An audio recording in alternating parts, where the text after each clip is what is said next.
Parliament TV, bringing Parliament closer to you.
Tune in to Parliament Television for live parliamentary proceedings, parliamentary committees, and learn more about the operations, functions, and activities of the Zambian Parliament. Catch us live on DSTV Channel 272, GoTV Channel 100, Topstar Channel 5, or visit the National Assembly of Zambia Facebook page. Parliament Television, bringing Parliament closer to you.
so much history, the passion runs so deep, man.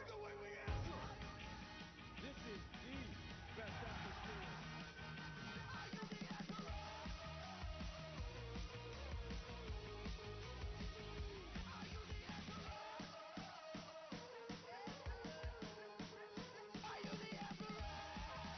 Catch the start of the college football season live on ESPN. Watch ESPN on DSTV. Forget La Liga's last season. Forget the El Clasico thrashing that came out of nowhere. Forget those we honor. And forget those who left. Because this is a new season with all new La Liga action coming your way. Expect more drama, more rivalry, and more defining moments on SuperSport. Don't miss a second. Stay connected to GoTV to enjoy the best seat in the house to bigger, better football. GoTV. Love it. This is Chris, our content recommending intelligence system. He's practically human. What does it mean to be human? We need Chris to truly learn how to be human. So we enlisted the help of our most dedicated DSTV viewers. He must learn to love and about family dynamics. Soon, Chris will know exactly why we watch what we watch. Until then, he'll keep recommending shows with heart. Press the blue button on your DSTV remote to see what Chris recommends for you.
It's a lovely Friday morning today, Friday 9th September 2022. Thank you for joining us here on Parliament Television. A very big day as we await the arrival of President Hakainde Hichilema. Is coming here at the National Assembly of Zambia to come and officially open the second session of the 13th National Assembly. I'm Claudette Sindaza Jonga. Yes, Claudette, a very interesting day it is on the Parliament calendar as we expect His Excellency the President to officially open the second session of the 13th Assembly. Last year he was here when he delivered his maiden speech, and his address was themed creating a united, prosperous and equitable Zambia, restoring economic growth and safeguarding livelihood.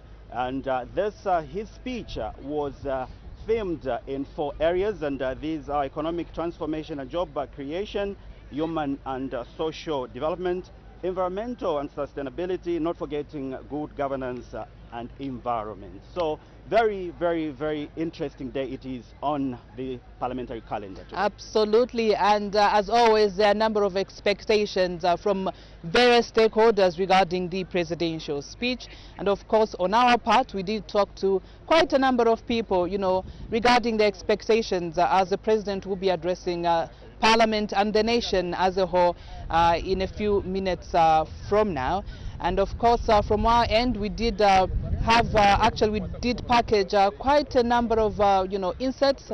One of them is all about the presidential addresses that have been happening here at Parliament, starting from our first Republican President, Dr. Kenneth Kaunda. Yes, Claudette, and that speech is dated as back as 1972, and later on we also have a feel of what Dr. Frederick Chiluba delivered when he opened Parliament. We also have Levi Patrick Mwanawas as well opening this Parliament. Indeed, Rupia Bwezani Banda, not forgetting the late president, talking about Michael Chilufya-Sata. Absolutely. So to come up with this kind of event, the ceremonial opening of the second session of the 13th National Assembly, a lot, you know, goes in.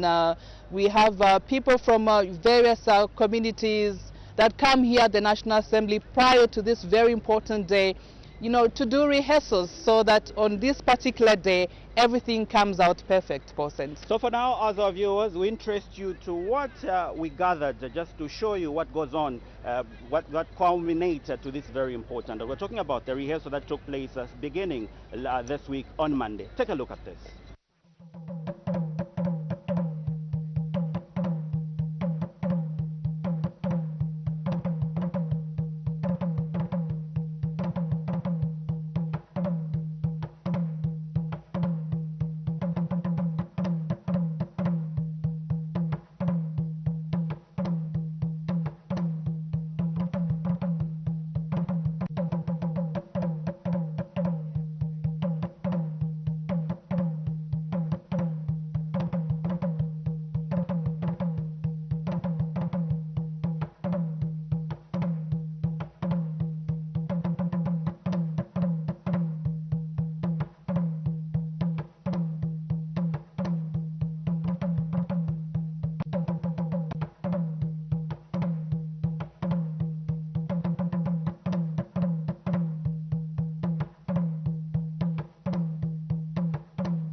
Well, very, very interesting rehearsal, and I'm sure you appreciate the day when you watch what was put in prior to this very important credit.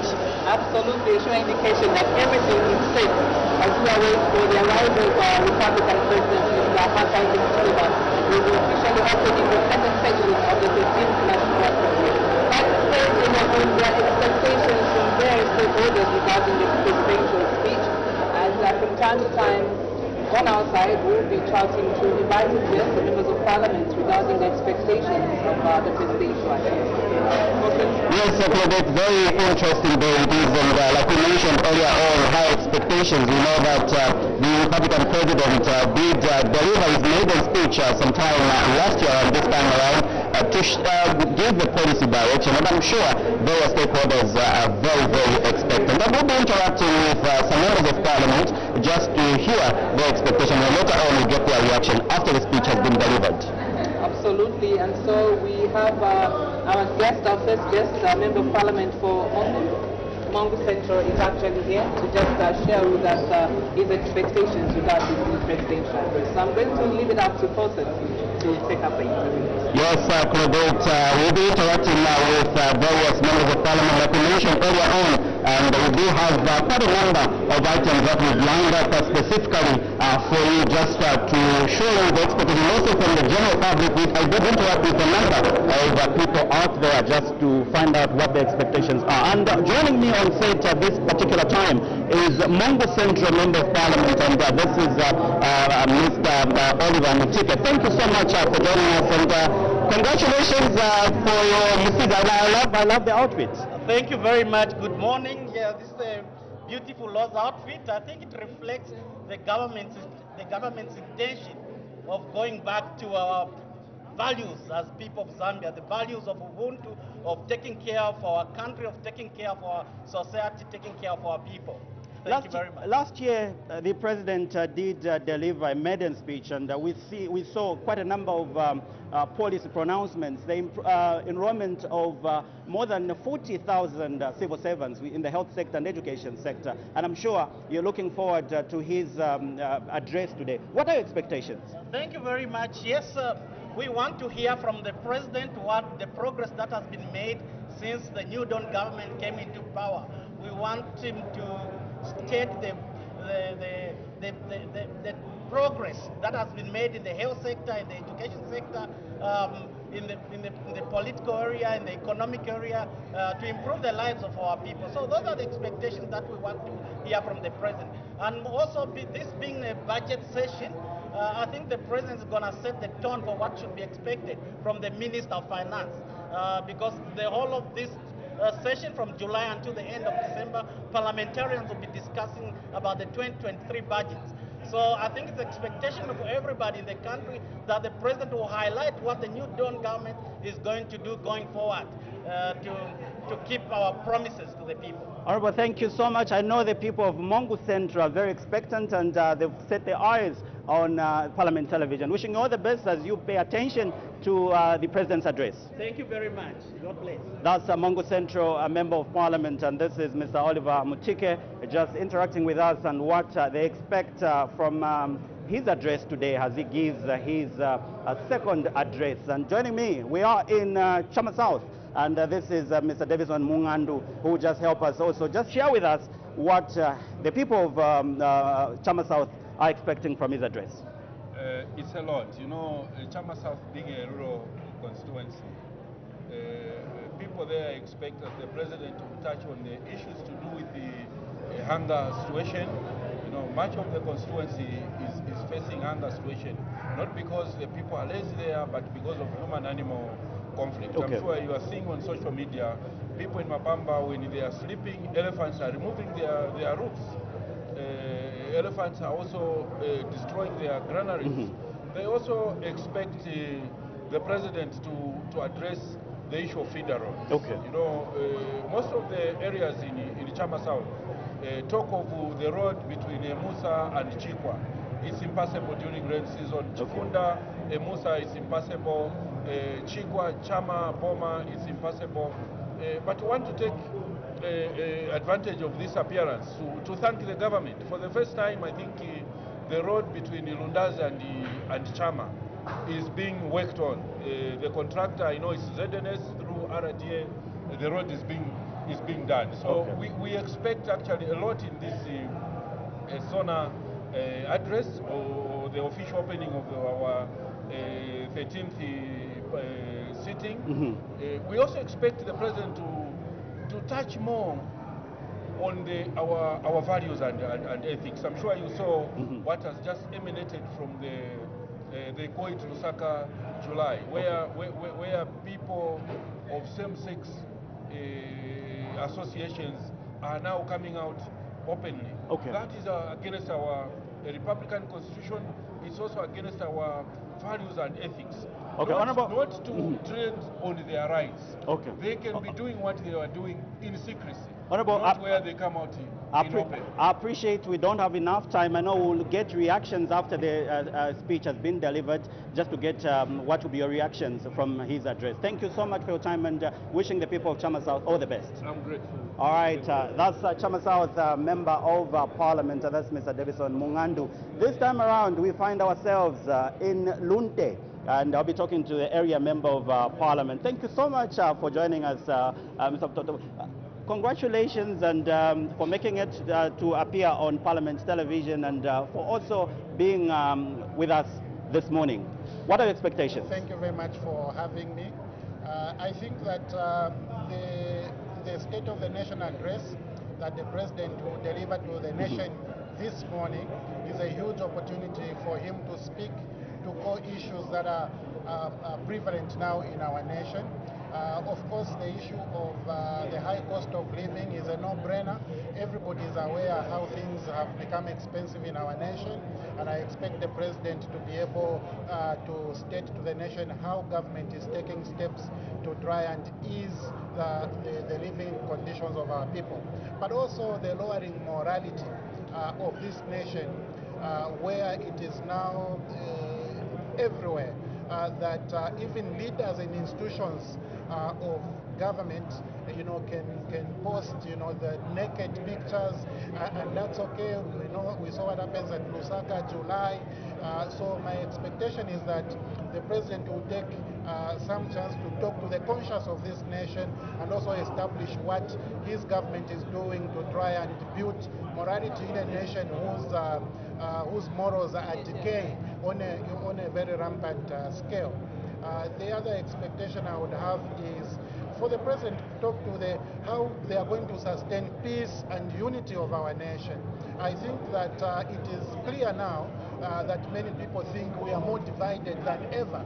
So I'm sure it bothers the President, and the President should be able to take the opportunity to be able to tell us, as the people he's leading, that these are the steps he's taking to ensure that we remain a one Zambia, one nation, in institutions and everywhere. People should be united. People should be one from all corners of this nation. All right, well, thank you so much, and we wish the people of Lunte all the best as they set their eyes on Parliament television, their ears on Parliament radio. Most appreciated, and thanks for having me. That's Honorable from Lunte there, and this time around we'll be going to my colleague Claudette Jonga will be chatting with the next member of Parliament right here on this side. Claudette, very interesting views that we've heard from members of Parliament. Very expectant. The expectations are quite high as we await the address by the Republican President. Absolutely, perfect. And just about now, we're joined by Mukushi North Member of Parliament, Honorable Chibuya. Please, you can come through. A very big day indeed. Everybody is expecting, one or two things from the presidential address in a few, hours from now. I would like to get, your reaction. What do you expect the president, to talk about? Thank you very much for having invited me to this very important interview. And indeed, it's a big day. Every Zambian is expectant, and equally our people in my constituency, Mukushi North, they're actually very expectant. One of the things that would like the president to address, Mukushi North being the rural constituency, is actually the plight of a farmer. The plight of a farmer, where we are actually seeing that the farmer is actually putting in a lot, but the outcome of the produce that is actually coming out is not equal to the labor. So we want the president to address the issue of escalating the prices of the farming input. He should be able to address that. And we're also looking forward to him to actually also make sure that the issues, the lacunas that are actually surrounding the CDF proceedings and indeed the guidelines, let him also address that and make a straight line to the effects of how the CDF can be actualized. Not only that, we're also looking forward to seeing that the president now should also look into the plight of every Zambian in the, I think, the fuel, the energy sector. Fuel has continued to escalate. Let him also address that and tell the nation how he's going to address this issue and make sure that the prices of fuel come to the level which will be affordable to every Zambian around. Production of each and every produce from the farm hinges on the fuel. So that issue should definitely be addressed. Thank you. All right, thank you. I hope your expectations will be met. That is my wish and desire. All right, thank you very much. All right, that's Mukushi North Member of Parliament, Mr. Chwe, just giving us his expectations regarding the presidential address that will be taking place in a few hours from now.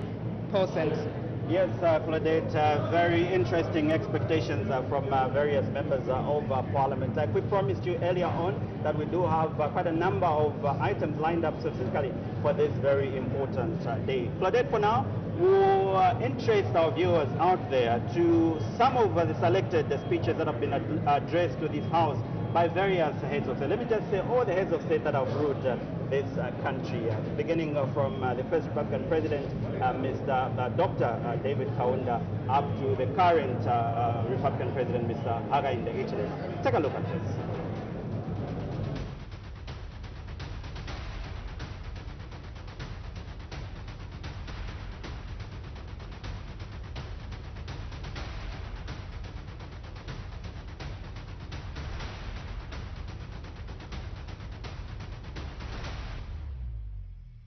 Since 1972, all heads of state that have ruled this great nation, talking about Zambia, have delivered their speeches to this great house, talking about the National Assembly of Zambia.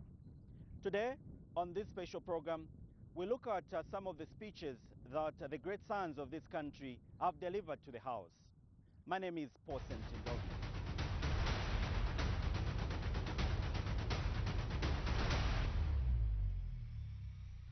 Every president since the first Republican president, Dr. Kenneth Kaunda, has addressed Parliament, marking the beginning of a session of Parliament. The address is a statement of government policy, highlighting the legislative and policy initiatives, achievements during the preceding year, and gives a broad indication of the agenda for the year ahead.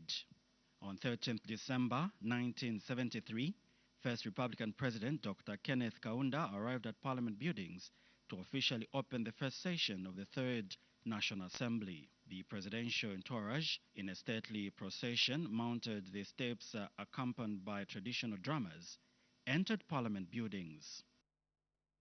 The president began his address by congratulating the Speaker, Dr. Robinson Nabuliato, for his re-election as Speaker of the House. Let me, first of all, congratulate you, Mr. Speaker, on your re-election. I also congratulate the old and new members of Parliament upon their success in the general elections. We have had our second post-independence general elections under the new constitution. The elections were held in an unprecedented atmosphere of calm. The political breeze which blew in certain constituencies did not turn into a storm. The ripples did not turn into waves. Differences into conflicts and campaigns into fights. This is a record for which this nation must feel proud. The path to participatory democracy, the path to economic and social progress based on equality of opportunity lies through the people. Lies through the people. After being in power for 27 years, Dr. Kenneth Kaunda lost the elections to Frederick Jacob Titus Chiluba, and on 2nd November 1991, the new president was sworn in as second Republican president, signaling the birth of the Third Republic and a new democratic system in Zambia. On 29th November 1991, President Chiluba opened parliament in the new republic. Here is an extract from President Chiluba's address to Parliament. The MMD government has reoriented the services and made them non-partisan, patriotic, professional, productive, and subordinate to civilian authority, as established by the 1996 Constitution of the Republic of Zambia. The government of that day ignored all the signs and warnings of the impending economic disaster. When the treasury was depleted, that government saw inflation peak to over 300%. At $7.2 billion US, Zambia's external debt was one of the highest in the world on a per capita basis. On 2nd January 2002, Dr. Levi Patrick Mwanawasa became the third Republican president, taking over from Dr. Frederick Jacob Chiluba. On 13th of January 2006, President Mwanawasa opened the fifth session of the 9th National Assembly. He began his address by highlighting the parliamentary business that was transacted in the previous year. Mr. Speaker, in 2005, a total of 25 government bills were considered and passed by this August House, allowing my government to translate long-standing national policies into law in line with our political, social, and economic aspirations. Some of the important bills that the House considered and passed in the last year include: 1. The Penal Code Amendment Bill number 14 of 2005. 2. The National Health Services Repeal Bill number 16 of 2006. And 3. The Banking and Financial Services Amendment Bill. I must point out, Mr. Speaker, that the enactment of these bills into law has given government better tools for providing effective service to our people. During the same session, the honorable members of Parliament continued to hold the executive accountable by openly and freely debating parliamentary questions, private members' motions, ministerial statements, and papers laid on the table. In these deliberations, members of Parliament demonstrated their capacity to question government activities so as to ensure that the collective aspirations of our people are fulfilled. It has been gratifying to me, Mr. Speaker, to see the enthusiasm and courage with which honorable members of Parliament conducted their debates on both sides of the House. This clearly demonstrates that our democracy is working, that our nation is poised for greater achievements in the attainment of good governance.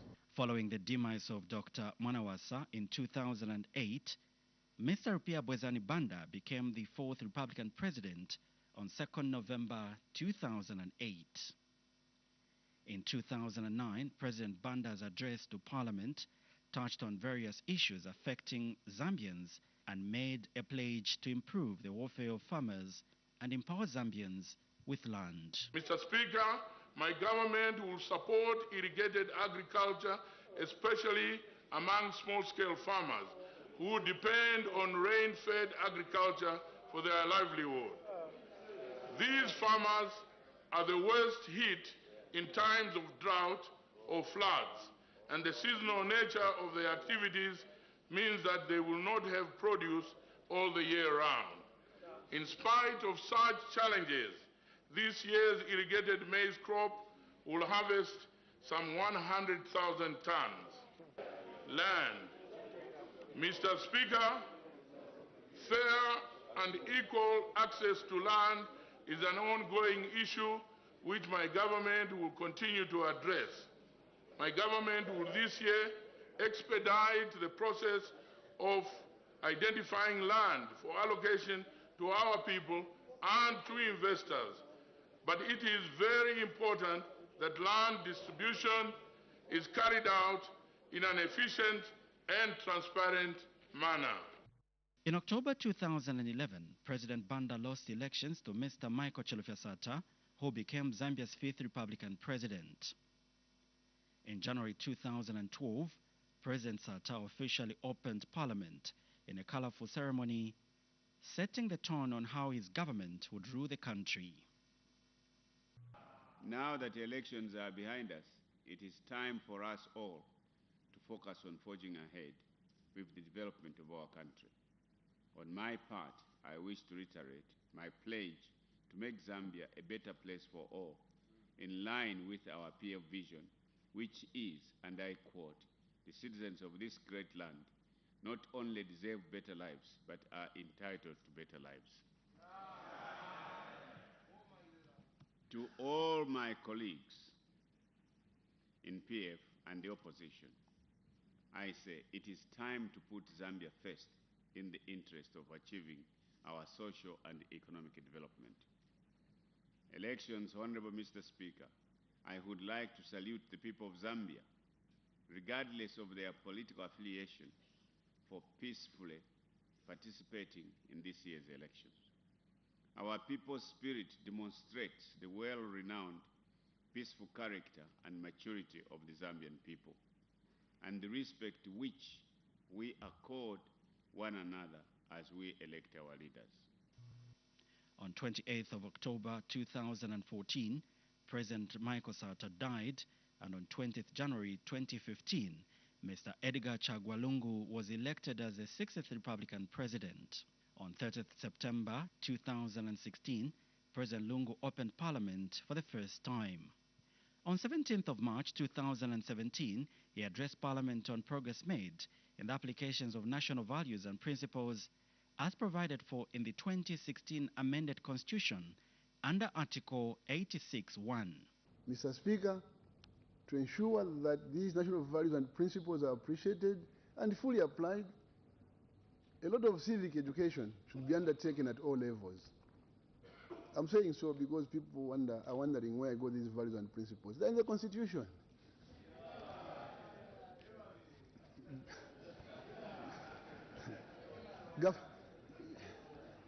These values and principles are national. They are in the Constitution itself. So go and read afterwards.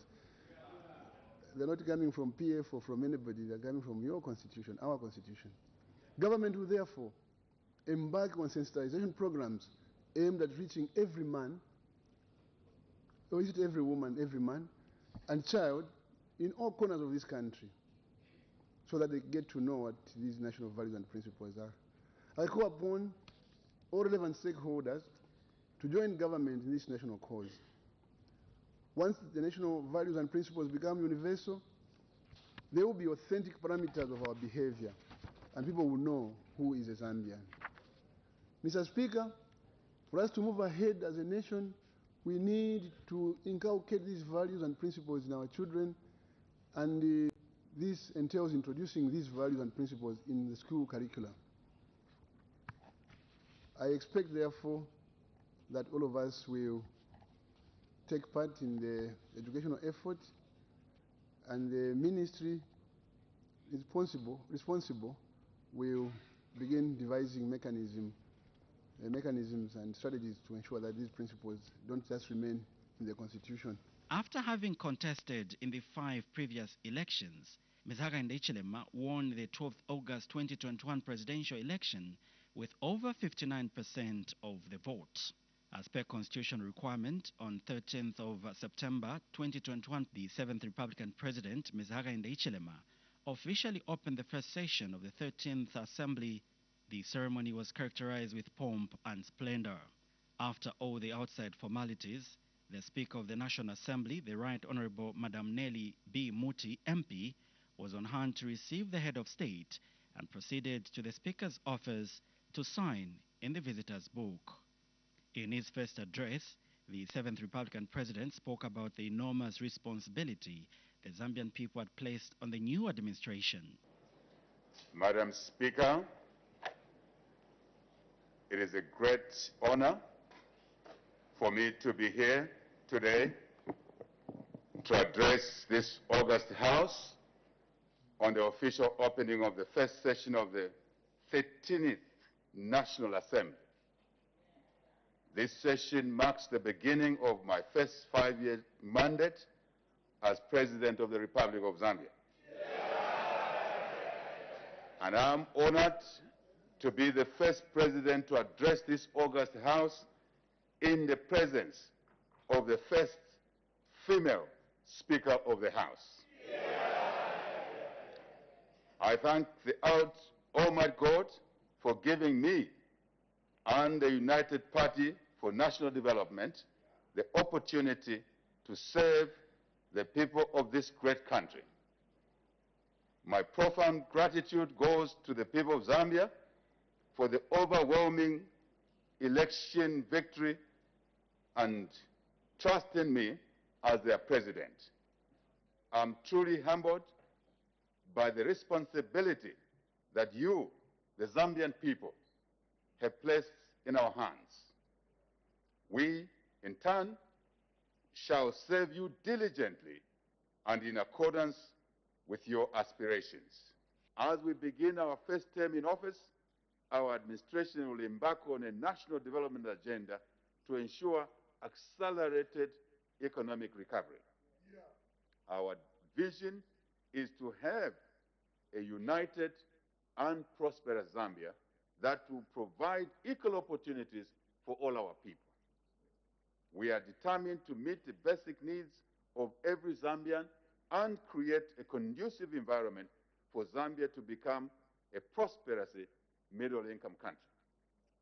We will implement policies to address the fiscal deficit while ensuring that confidence is restored in the markets, all the markets, trading and financial markets, all of them.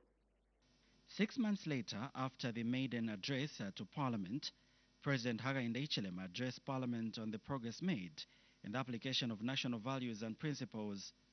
This is a requirement under Article 9 and 86(1) of the Zambian Constitution. Madam Speaker, as a new administration, New Dawn administration, we recognize the importance of these national values and principles in shaping our individual as well as national character. At the individual level, Madam Speaker, they shape the moral fiber for personal development, our personal development. At the institutional level, they guide in decision-making and implementation of policies. At national level, these values and principles are an important moral compass. And this is extremely important, Madam Speaker. They promote hard work, accountability, self-discipline, which are all critical to national development. We should therefore embrace these values and principles and make them our way of life.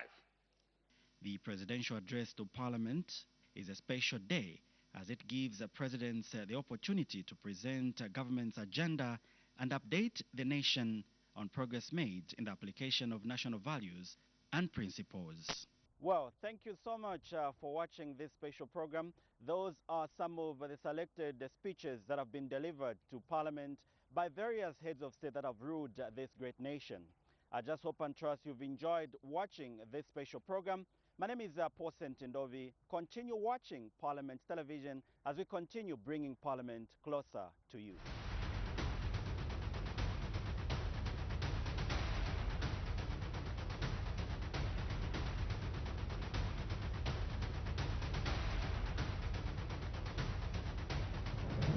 There you have it. That's just a snippet of the ceremonial opening of Heads of State, starting with the first Republican President, Dr. Kenneth Kaunda. And we do expect President Hakainde Hichilema to officially open the second session of the 13th National Assembly. Very rich history, I must say, there, boss. Quite rich history from various heads of state, and today we do have another addition to the many heads of state that have delivered various speeches to this very important house. So Claudette, activities have started outside, and we do have various cultural dances from various provinces of this country, in all the 10 provinces that we have across the country, and also have security tight at National Assembly, making sure that everything goes as planned. Absolutely, and like we keep on saying, a number of expectations, and you the few actually, you do have expectations as we await for the presidential address. And so from our end, we did have time to talk to, you know, a number of people regarding their expectations of the presidential address, and this is what we brought for you.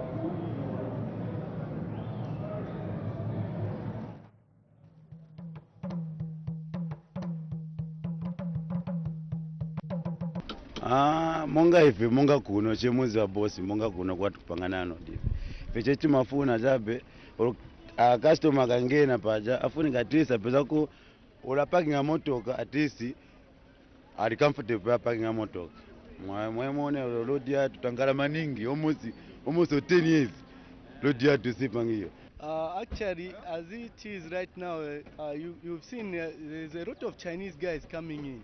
So our businesses are getting affected due to that, because these guys, you know where they are coming from. They're getting the goods from where they are coming from, and then they're coming to sell them here on a retail price, just like we are selling. So the competition, us, we are faring here. Yeah. We need the youth empowerment. For instance, here we need they have to construct the roads here, it's affecting our business, and there's no business there in their shops. So we need for him to help us to construct the roads, to empower us youths in terms of businesses, because some of them here, this is the job they're doing here. This is where they feed their children, their families, sponsoring them everything. One of the things that would like the president to address is the issue of the cost of doing business. Okay, since this year, council has increased their fire charges. We were paying 630, but now it has gone to 1,500, which is quite high, and the levy also has gone up. And then, yeah, we see the council getting these monies, of which we pay, but we are not seeing actually the services that are being offered. We see how dirty the street looks, which is not good for business. Yeah, that's one of the things that would love the president to address, and also at least come up with a policy that would, especially with the banks, because we have accounts with banks, but the procedures of us maybe to access loans, what they need, the procedures are too much for most businesses to access those loans. So I think those are some of the things that would need the president to address. First of all, I would like to thank the president and the UPND government for clocking 1 year plus in government. So far, so good. We can see sanity in town. But my major concern would be right on this road where we're standing. If you look at it, if you take a good look at it, this road has been an issue for quite a while now. So I would like also the president, I know that this road, from my research, because I've been following this issue up, they tell me that RDA is supposed to be the one to bring sanity and bring maintenance to this road. So I would like the president to also look at us people who are in business. The empowerment that has been brought up, we need it to be dispersed as quickly as possible, and not looking at which party you belong to, because I mean Zambia is for all of us and we're all Zambians, so we need to really enjoy what we fought for as Zambians. choyamba ningothokoza pali ya president wathu makamaka pali kadalism ndise okondwa ife bantu. Ero cha number 2 chamene ngafune kukambapo muno ma industries iso wa president ngati wanakambepo kuti watikire masalaries kulibe timavutika maningi salary amene wanasiya watikira wa late president Sata ndi ametikali kufola na manje so tipempha tili kumapazi kwawo watiyanganeko muno ma industries. Cha number 3 aba bana bang'ono aba majanki mumakomboni yavuta so watiyanganeko chifukwa baja bana ndiye ma future leaders manje ngati bana basokonezeka maningi ndiye kuti umoyo wakusogolo muno Mzambia sozankhala bwino so tipempha president bayanganepo pali ivo. Okay, I would love the president to address the high cost of living in many sectors. Like you can see, we are having difficulties accessing luxury commodities. For example, entertainment, like DSTV fees are quite high, and in others like our young men and women are being just exploited in the combo without doing anything. So we'd love them to be given entertainment amenities so that they can be able to do something in their free time. Sure. Also would love to have access to empowerment funds in many areas because we are just working, we want to progress in life, to do something, to own our own investments. Okay, chitu yanda swevo wamba twalumba jakutanguna kuti mwaza kubuya mutubona hintu so kuno nditu sambala ndituchita ma business mali yabo ngashupa tana kushupa mali uli mali wa mapati ma 100 kwacha ma 50 kwacha ma 20 ma 10 ma 5 ma 2 tako. So there's no changeability of money, there's no liquidity, so that one makes the money scarce. Chitu yanda kuti wakati bone kuti mane gachinjika hambana because jana muntu muite 20 kwacha kuti achinje ulazwa kuendi wa street kupaka kuendi wa street anojira tajiri chiboto so nchitulomba kuti batuye kuti mali ga flowing there must be liquidity. Okay, twarumba maningi kubwambyo obo buliko bakujura parliament ikapatiswe boto balimi bakaturanganye kubulimi fertilizer wadura maningi wakunga ingawa kuti tuyosambara mapopwe twabura mbo tuyowasambara mapopwe so tulomba kuti ti fertilizer muro ndiza ingawa bora ansi kutegwa twajikonya ikulima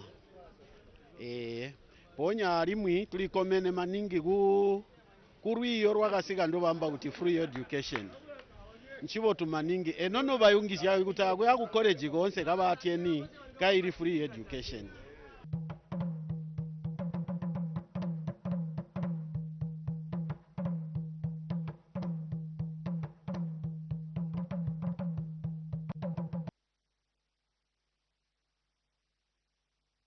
Welcome to the live broadcast yet again on Parliament Television and Parliament Radio, of course. Sincere thanks to Claudette and Posent for just keeping us through until this time. We've just been watching what members of the public have to say about what they know about the official opening of Parliament, and taking it up now. My name is Julius Musmali alongside.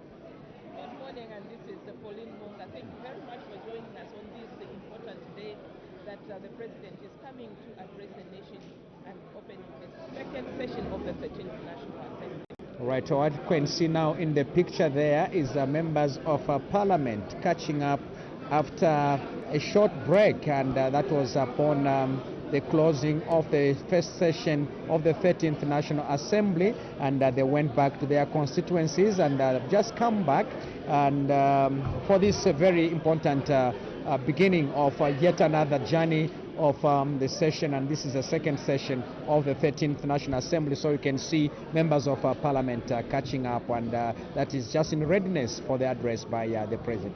Yes, Julius, at this point actually there's no opposition, there's no ruling party. Everyone is just mingling and they're happy to see each other after a break for about a month or so. They've been away for about a yes, month indeed. or so. Yes, Yeah. so it is just a time to catch up on what has been happening in their constituencies. So lively, the house is really lively. And of course it's good to mention that We are back as a full house. Everyone is back. We are no longer sitting in designated places around Parliament buildings, but we are in one place now. So we look forward actually to seeing a full house and hear what the members will be like when they are put together. Right, and of course we need also to mention that today's sitting is by invitation. That's how come we see that selected guests and those who have been invited are making their way and have already made their way in the public galleries, including the diplomatic and the speakers' galleries as well, as it is just because of limited space that we have, and so we cannot take on everyone. And those of you who are following us from the comfort of your homes, please do make sure to stay tuned to Parliament Television and Parliament Radio alongside all our platforms. Right now we expect arrivals to start taking place on the outside program. Those are the two former vice presidents, that is former vice president Dr. Nevas Mumba, as well as former vice president Enoch Kavindele, who have also been who are part of today's guests. And so, like we're saying, we expect processions to start arriving. Right now, I think we have already had the mayoral procession that has already taken place, that have arrived and have taken seat already in the public galleries. We expect the judiciary procession also a little bit later. The town clerks and the mayors have also just arrived and, of course, taken their seats in the public galleries on the left and the right, respectively. Yes, Julius, and after that, of course, the big event itself, Madam Speaker's procession is expected to come in after, of course, the mayor, as Julius mentioned, the mayor has already come, the mayoral procession has already taken place, and then this will be followed by the judiciary procession, and then after that, the big event, which is Madam Speaker's procession leading the President of the Republic of Zambia, who's coming here to open the second session of the 13th National Assembly today, right here at Parliament Buildings at Lusaka. Right. In the meantime, outside there, people have who've been planning and preparing for this event have already positioned themselves as well, and they'll be looking to speaking to that picture much later, because we expect that the battalion, the guard of honor, has already been mounted in honor of in readiness to honor His Excellency the President of the Republic of Zambia, Mr. Hakainde Hichilema, as he officially opens the second session of the 13th National Assembly. And so we'll be walking through that as the arrivals take place. But in the meantime, like we did say, the House is in full steam, and members of Parliament catching up, but we expect them to take seat when Madam Speaker's procession make its way into the chamber. Yes, right now it's time for them actually to mingle and catch up, and as you can see, even the galleries actually are all taken up almost now. Getting packed, yes. Almost full in readiness for the President's arrival. Okay, those are the mayors who have already taken a seat in the public gallery on the right side of Madam Speaker, and for avoidance of doubt, we have her worship, Lusaka Mayor, that is Her Worship Chilando Chitangala. Also have in the presence, and that is His Worship, the Mayor of Chipata. We also have the Mayor of Mongo, Mr. Nyambe Muyambana, His Worship, the Mayor of Kitwe, Mr. Mpasa Mwaya, as well as His Worship, the Mayor of Mazabuka, Mr. Vincent Chililanda. His Worship, the Mayor of Choma, is also present, just among those who have made it through in this meeting of the House. So what you are seeing in the picture there is the arrival of this should be the judiciary procession, and we expect this procession to be led by the Chief Justice, Mr. Justice Sonda, who is the Chief Justice and State Council, and of course we expect also in that procession to include Honorable Lady Justice Munalula, also to be in that procession, and that is according to the arrangement on the arrivals in the program that we have, and that is right at the foot of the building. And so that is the judicial procession, as you can see in your picture, they will form up and line up there and walk straight to the main buildings, and that is a parade square where the guard of honor has been mounted in readiness to honor His Excellency the President. Yes, Julius, so that is the acting chief registrar of the judiciary, and that is leading the procession, and will be followed by the acting also Chief Justice, Honorable Justice Musonda, and also Her Honor the Lady Justice Professor Munarula, who is also acting president of the Constitutional Court. And then we'll have also in the procession, we also have Justice Chenga, who's Judge President of the Court of Appeal, Deputy Judge President of the Court of Appeal, and we also have the High Court Judge in charge, Honorable Justice Chawatama, as well as Judge of the High Court, Honorable Lady Justice Piri. So those are the ones that are in the judicial procession that has just arrived right here at the Parliament building. All right, and like earlier stated, Pauline, they'll be making way into the chamber very soon as that procession makes its way. And many other, and still to come, we expect also the President's procession. Of course, we expect the arrival of the Vice President as well, but in the meantime, that is the judiciary procession making its way to the chamber, and that order that Madam Pauline rather has just highlighted, which is led by the acting chief registrar of the judiciary, who's of course that is Mr. Zulu, and we also have the Chief Justice, and that is Justice Sonda, State Counsel, who's also in that particular procession. They will make way, and in this time, they will not go into the gallery, but they'll sit right in the chamber. Yes, Julius, as they arrived, actually, the activities that are taking place there, we have traditional dancers, and these are groups from different parts of the country. That is just showcasing what we have as a country, the different and varieties of traditions that we have as a country of Zambia. So all these are taking place right here at Parliament buildings in Lusaka today, 9th September 2022, when the President comes to open the second session of the 13th National Assembly.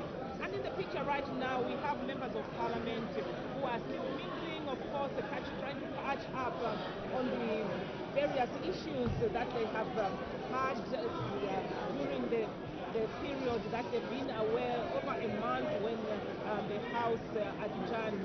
That was the last session, the first session of the 13th National Assembly. So they are all trying to catch up and right now taking lots of pictures. And I must say that everyone is dressed very lovely. The ladies are looking very immaculately dressed. So are the gentlemen. All right. All mingling right here at Parliament buildings in the chambers. All right. And so, Pauline, we take it that the nation is expectant on what is the President going to pronounce.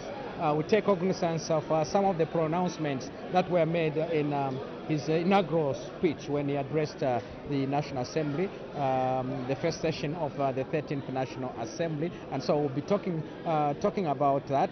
In the meantime now, what you are seeing in the picture there is the arrival of the judicial procession as they make way into the chamber, and the House will be called to order.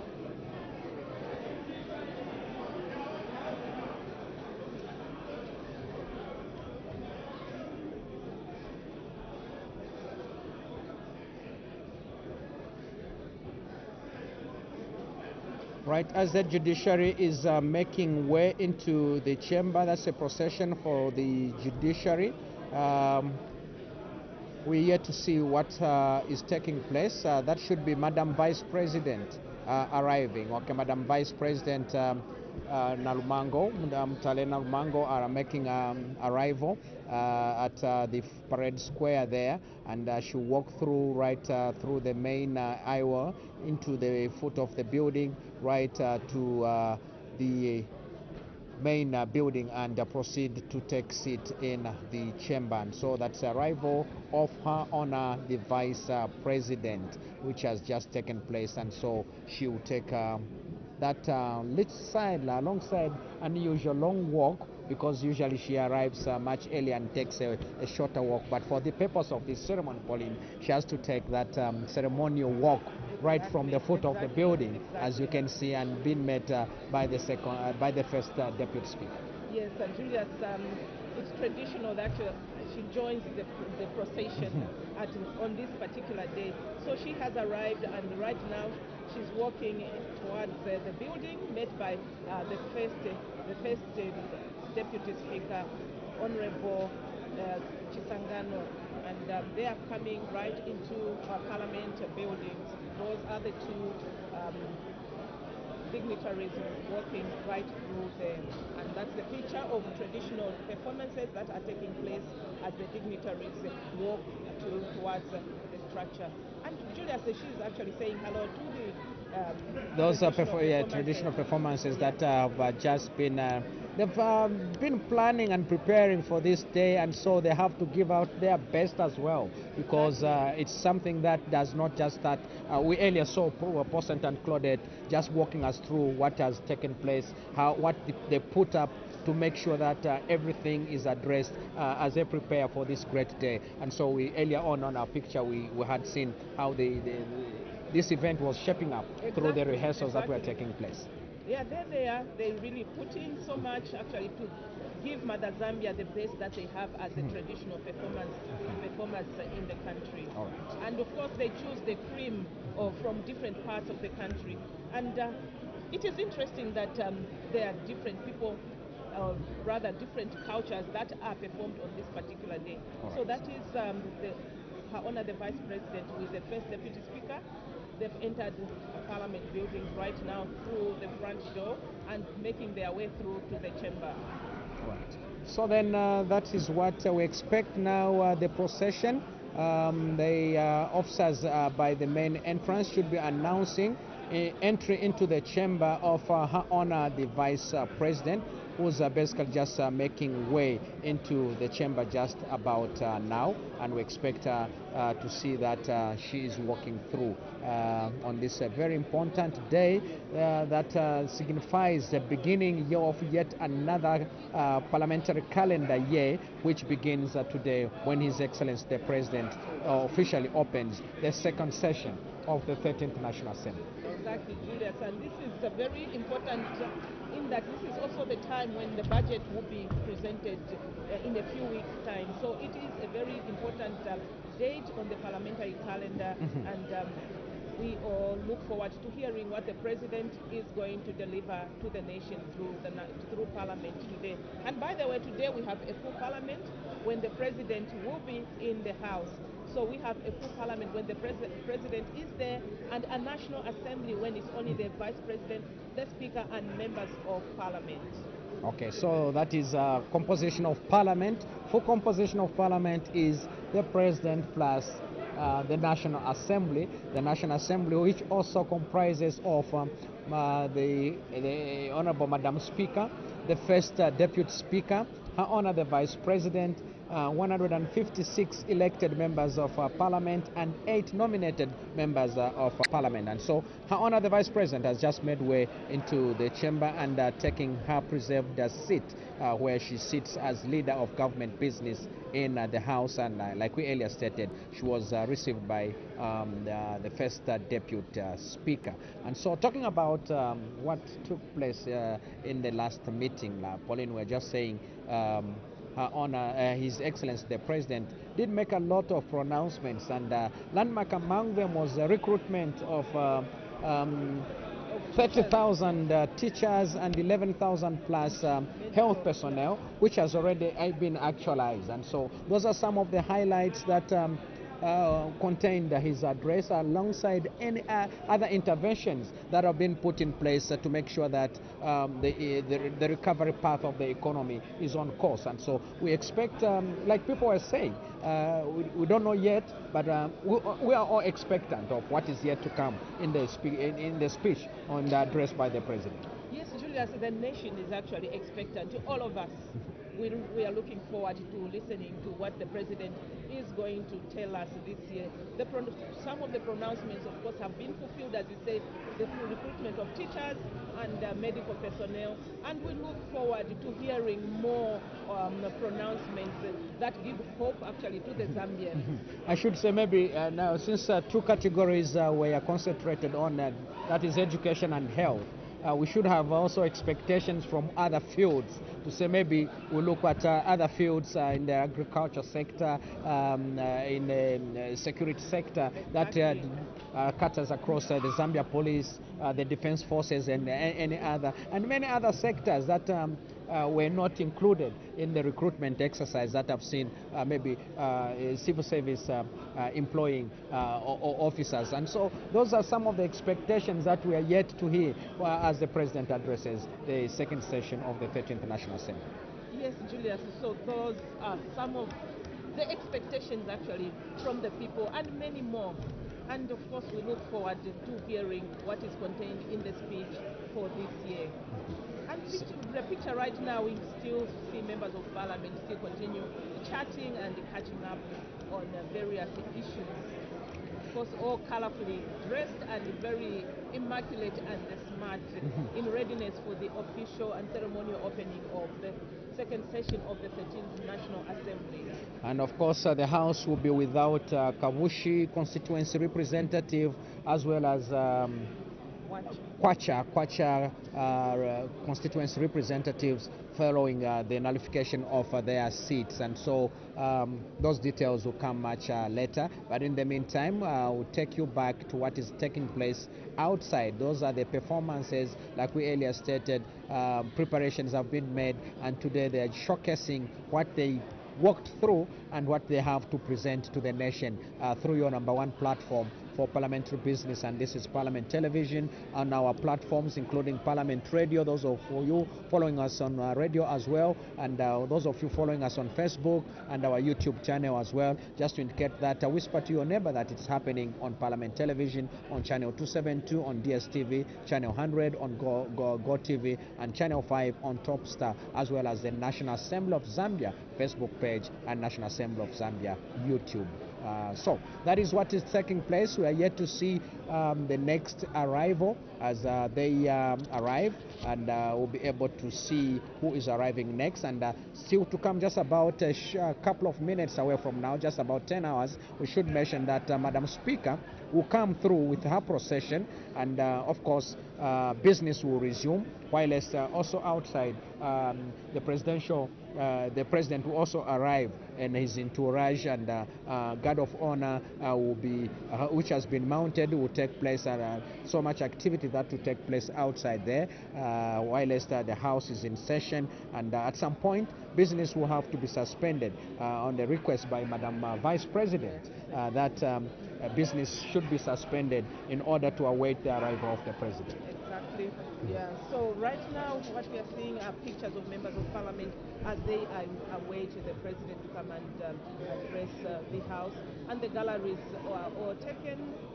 Almost all the seats are full, and everyone is expectant to listen to the presidential speech as he comes to deliver the speech for the ceremonial opening of the second session of the 13th National Assembly right here at Parliament Buildings in Lusaka today, 9th September 2022. One would ask, why the second session? What are we talking about when we say it's the second session of the 13th National Assembly?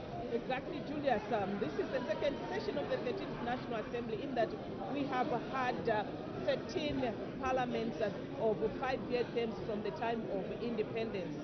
So on this particular, this is the 13th election of general elections after independence.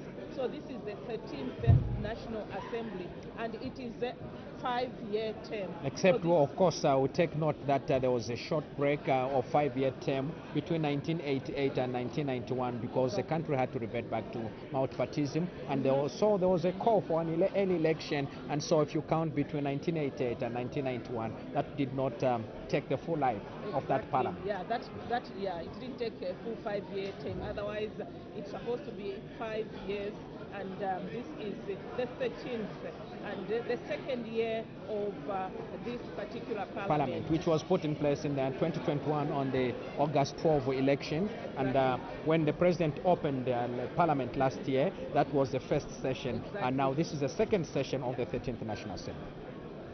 So then that explains why we are calling it a second session of the 13th National Assembly, like we have put it, and we could walk you through again what is expected to come.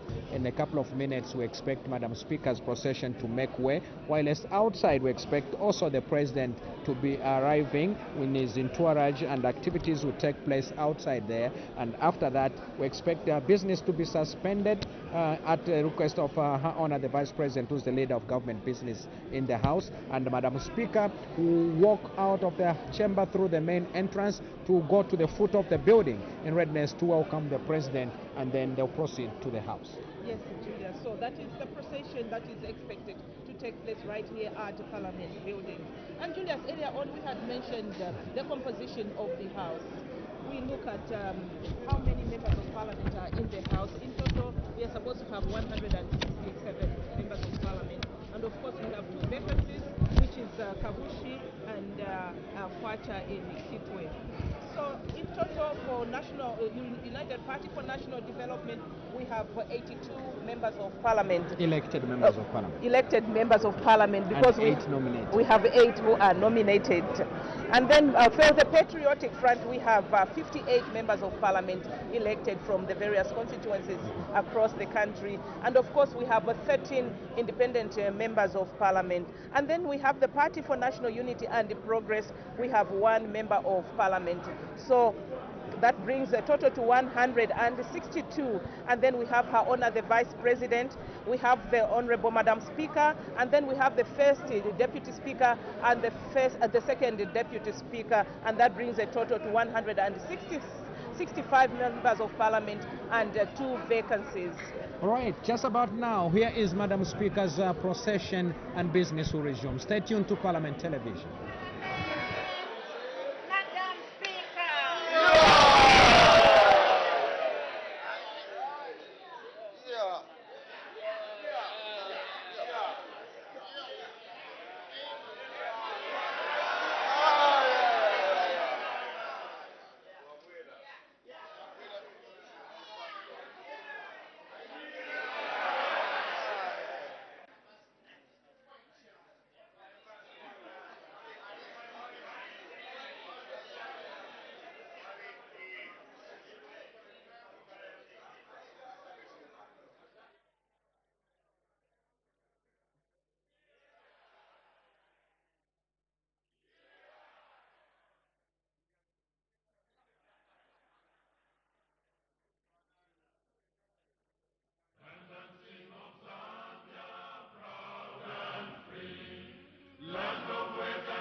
prayer.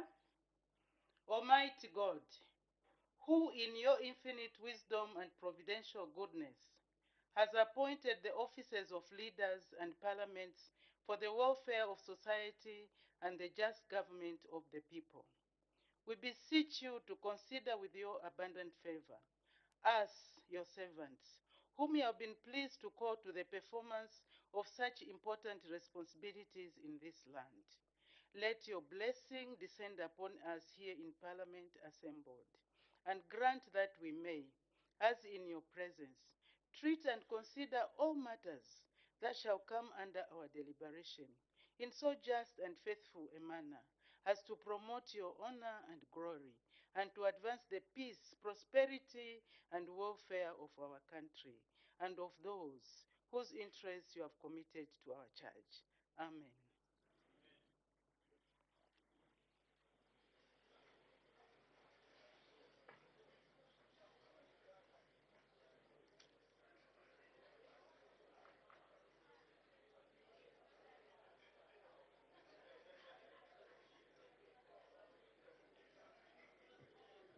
Order, order. Honorable members, I have received communication to the effect that the Patriotic Front Party has appointed Mr. Anthony Kasandwe, Member of Parliament for Bangweulu, as Party Deputy Whip, to replace Mr. Joe Malanje, whose seat was nullified. I thank you.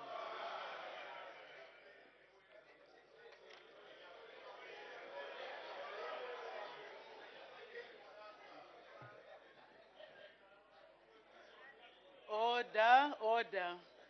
Can we have some order? May Her Honor the Vice President indicate when His Excellency, the President, Mr. Hakainde Hichilema, arrives to address the House.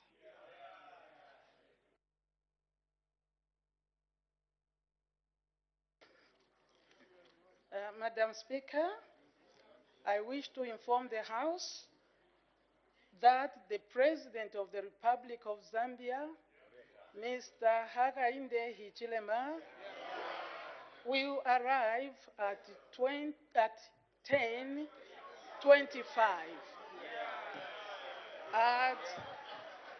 Madam Speaker. Order, honorable members, can we have some order? Because we can't hear what the Vice President, what Her Honor the Vice President is saying. Madam Speaker, I wish to inform the House that the President of the Republic of Zambia, Mr. Hakainde Hichilema, will arrive at 10:25 hours to, Madam Speaker, to address the House. Thank you, Madam.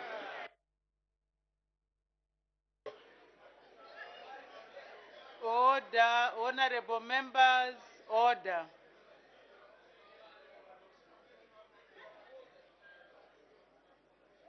Order. I suspend business until the President arrives.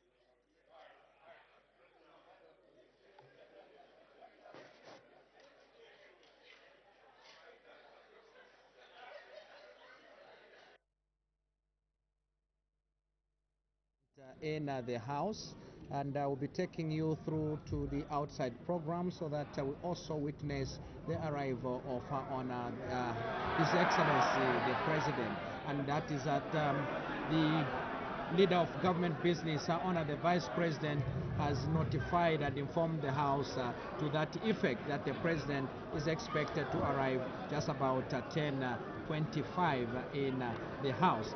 One announcement has been made, Pauline, with regards to changes to the leadership structure in the parliamentary structure of the Patriotic Front. Yes, Julius, following the nullification of Kwacha constituency, which was held by Joe Malanje, Member of Parliament for Kwacha rather, a new appointment has been made. Actually, this is for that of Anthony Kasandwe, Member of Parliament for Bangweulu, who is going to take up the position of deputy party whip in the House. So Anthony Kasandwe has taken up the position that was previously held by Joe Malanji, and he's now going to be the party deputy whip in the House. That is on the Patriotic Front side. Right, so what you are seeing now in the picture there is the readiness or the parade that has been mounted in honor of His Excellency the President, Mr. Hakainde Hichilema, by the 2nd Battalion of the Zambia Army or Artillery, and of course we expect the arrival of the President shortly, and Honorable Madam Speaker has just taken some time to go to the foot of the building in readiness to receive the president, and so that is the climax of everything else. Once the president arrives, we'll be addressing the House, and this is to officially open the 2nd session of the 13th National Assembly. And of course, any time from now, the president should be arriving, and he'll be accompanied by the First Lady, Mrs. Mutinta Hichilema, in the presidential escort as they arrive here at Parliament buildings. And of course, we always look forward to seeing the attire of the First Lady. That is one of the things, as ladies actually look forward to seeing what the First Lady is going to be attired in. So right now, that's a picture of the army right there, actually waiting for the arrival of the president. They are all in position, in readiness for the arrival of the President of the Republic of Zambia as he comes to address the House during this opening of the 2nd session of the 13th National Assembly, taking place right here at Parliament buildings in Lusaka. And the nation is expectant, of course, to listen to what the president actually is going to deliver to the nation through his speech that is going to deliver at Parliament buildings. And the House, of course, is also expectant. Members of Parliament have taken position. They are waiting in the House they're waiting actually to listen to the president as he delivers his speech. Right, and so what you are seeing there, for avoidance of doubt, is the guard of honor mounted by the 2nd Battalion of the Zambia Regiment and the salute troop of the Zambia Artillery, which is on the parade square, holy ground for Parliament buildings. And of course, this is where the ceremony takes place. And so on that, we expect when the president arrives, we expect the president to inspect the guard of honor. As Commander-in-Chief of all armed forces, he will inspect the guard of honor, and after that, in response to that, expect the 2nd Battalion to also conduct a march past that will be also backed by the Zambia Air Force in a fly past as well during that procession, Pauline. Exactly. It's also a very colorful ceremony as the fly past is conducted. And this is a highest honor actually that is honored to that is accorded to a president. And right now in the pictures we can see the presidential motorcade arriving right here at Parliament buildings through the presidential gate. Yes, indeed, that is a motorcade that is signifying that the president is actually making his way through the presidential gate. And that gate, Pauline, opens once in a year. Exactly. And this just for the purpose of this special occasion. So it's a preserve that is used by the president, and it only opens once in a year. Only once in a year. Julius, right here we can see pictures of all female dignitaries. We are seeing Madam Speaker, yes, the Sergeant at Arms is also a lady, and the ADC. Yes, all ladies. Yes, indeed. Which is quite interesting. I think we are almost getting there. All right, and so with regards to gender parity, of course, the Speaker's chamber is well represented. It's at 100%. I think it is 100%. Yes, we look at also the people that man her office. Almost all of them are ladies. Exactly. So it's very well represented. Maybe it's at 99.9%. 0.9 because the executive assistant is Is male. a man, Yeah, yes. of course. So that gender well represented. Very well And so that is the represented. glamour, that is the splendor that you see there. The mounted motorcade by the president, escorting the president right to the foot of the building, and so that is the midcar there. President and the horse riders, of course, into that entourage as well, and of course the service chiefs are already in position to receive the commander-in-chief of the armed forces. Yes, this colorful ceremony occurs also once a year. It is ceremonial that any sitting president comes to open parliament once a year. The other time when he comes to parliament, it is not as colorful as this one. Exactly.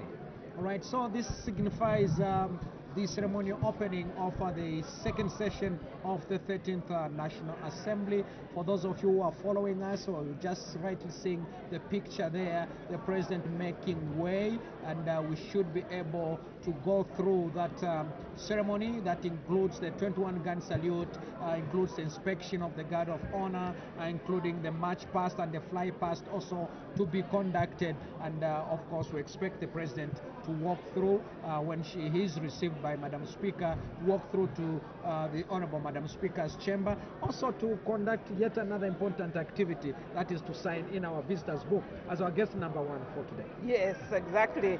And what we can see now is the arrival of the presidential motorcade, and the service chiefs have actually positioned already to receive His Excellency the President and the First Lady. That is the service chiefs that are lined up very immaculately dressed and looking very smart for this occasion, the ceremonial occasion of the opening of the National Assembly. And we can see the chief security of protocol there, of course, exactly signifying to see that now, okay, when it is time to usher the president to step out of his official motor vehicle, the chief of protocol will play that role. That is General Blawayo who is playing that role. Yes, General Blawayo, yes. Who usher the president, and then the president will be met by the service chiefs, and of course those ceremonies that we are highlighting, the guard of honor, and of course a 21-gun salute will be conducted, and then Madam Speaker will receive His Excellency the President, Mr. Hakaindeji. Exactly, Julius. In the meantime, of course, the House has been suspended. There it is. Yes. He has come out of his vehicle, and in his usual style, he waves at the service chiefs to greet them, and after that, we expect him to remain standing at the presidential dais for the ceremony to be conducted. Yes, right now, of course, he's greeting the service chiefs. With the absence of minimal corona virus now, he has greeted the service chiefs at a close range now, not at a distance. Of course. Of course, we made the government pronouncing the suspension or lifting the ban on public gatherings, wearing of masks, and of course social distancing. But we should also it is important to say, take it upon yourself to make sure that you play safe. You do not need to be at risk because the government has suspended or lifted the ban. When you feel you are not in a safe environment, you may as well continue carrying your hand sanitizer. And if you feel you can mask up for your personal reason, personal health, you can still mask up. No, actually, we have not been banned to wear masks. Yeah. We are still free to wear masks. If you feel you are exposed, you are still free to wear masks. Even now, you can still wear a mask wherever you are in a public place. Right, but that's it's the not 21-gun salute compulsory. now taking place at the foot of the building, and that is in honor of the president. And so we'll be watching that picture, all the conducted and the president. Just as they pass by. Fly past, and we are yet to see through it the angle. In the meantime, those that artillery being fired as a salute in honor of His Excellency the President, who is the commander-in-chief of the forces. Yes, of course, he's standing by the dais. Of course, as the 21 salute gun is being fired, and thereafter we expect a march past. Actually, inspection of the guard of honor, and then a march past will be followed after that. So the 21-gun salute is still on, and the Zambian flags are flying at full, and that's really colorful for everyone watching right here on Parliament television. And those of you that are listening and following us on radio, thank you so much for joining us on this important national event. Right, so now the president will be invited by the commander there to make sure that he inspects the guard of honor. Like we said earlier, we saw how these teams were preparing. Even the artillery itself has been preparing, and so today they are dressed to their best, and they have to showcase their best drill of what they have been preparing on as the commander-in-chief inspects the parade. It's very, very, very colorful, I must say.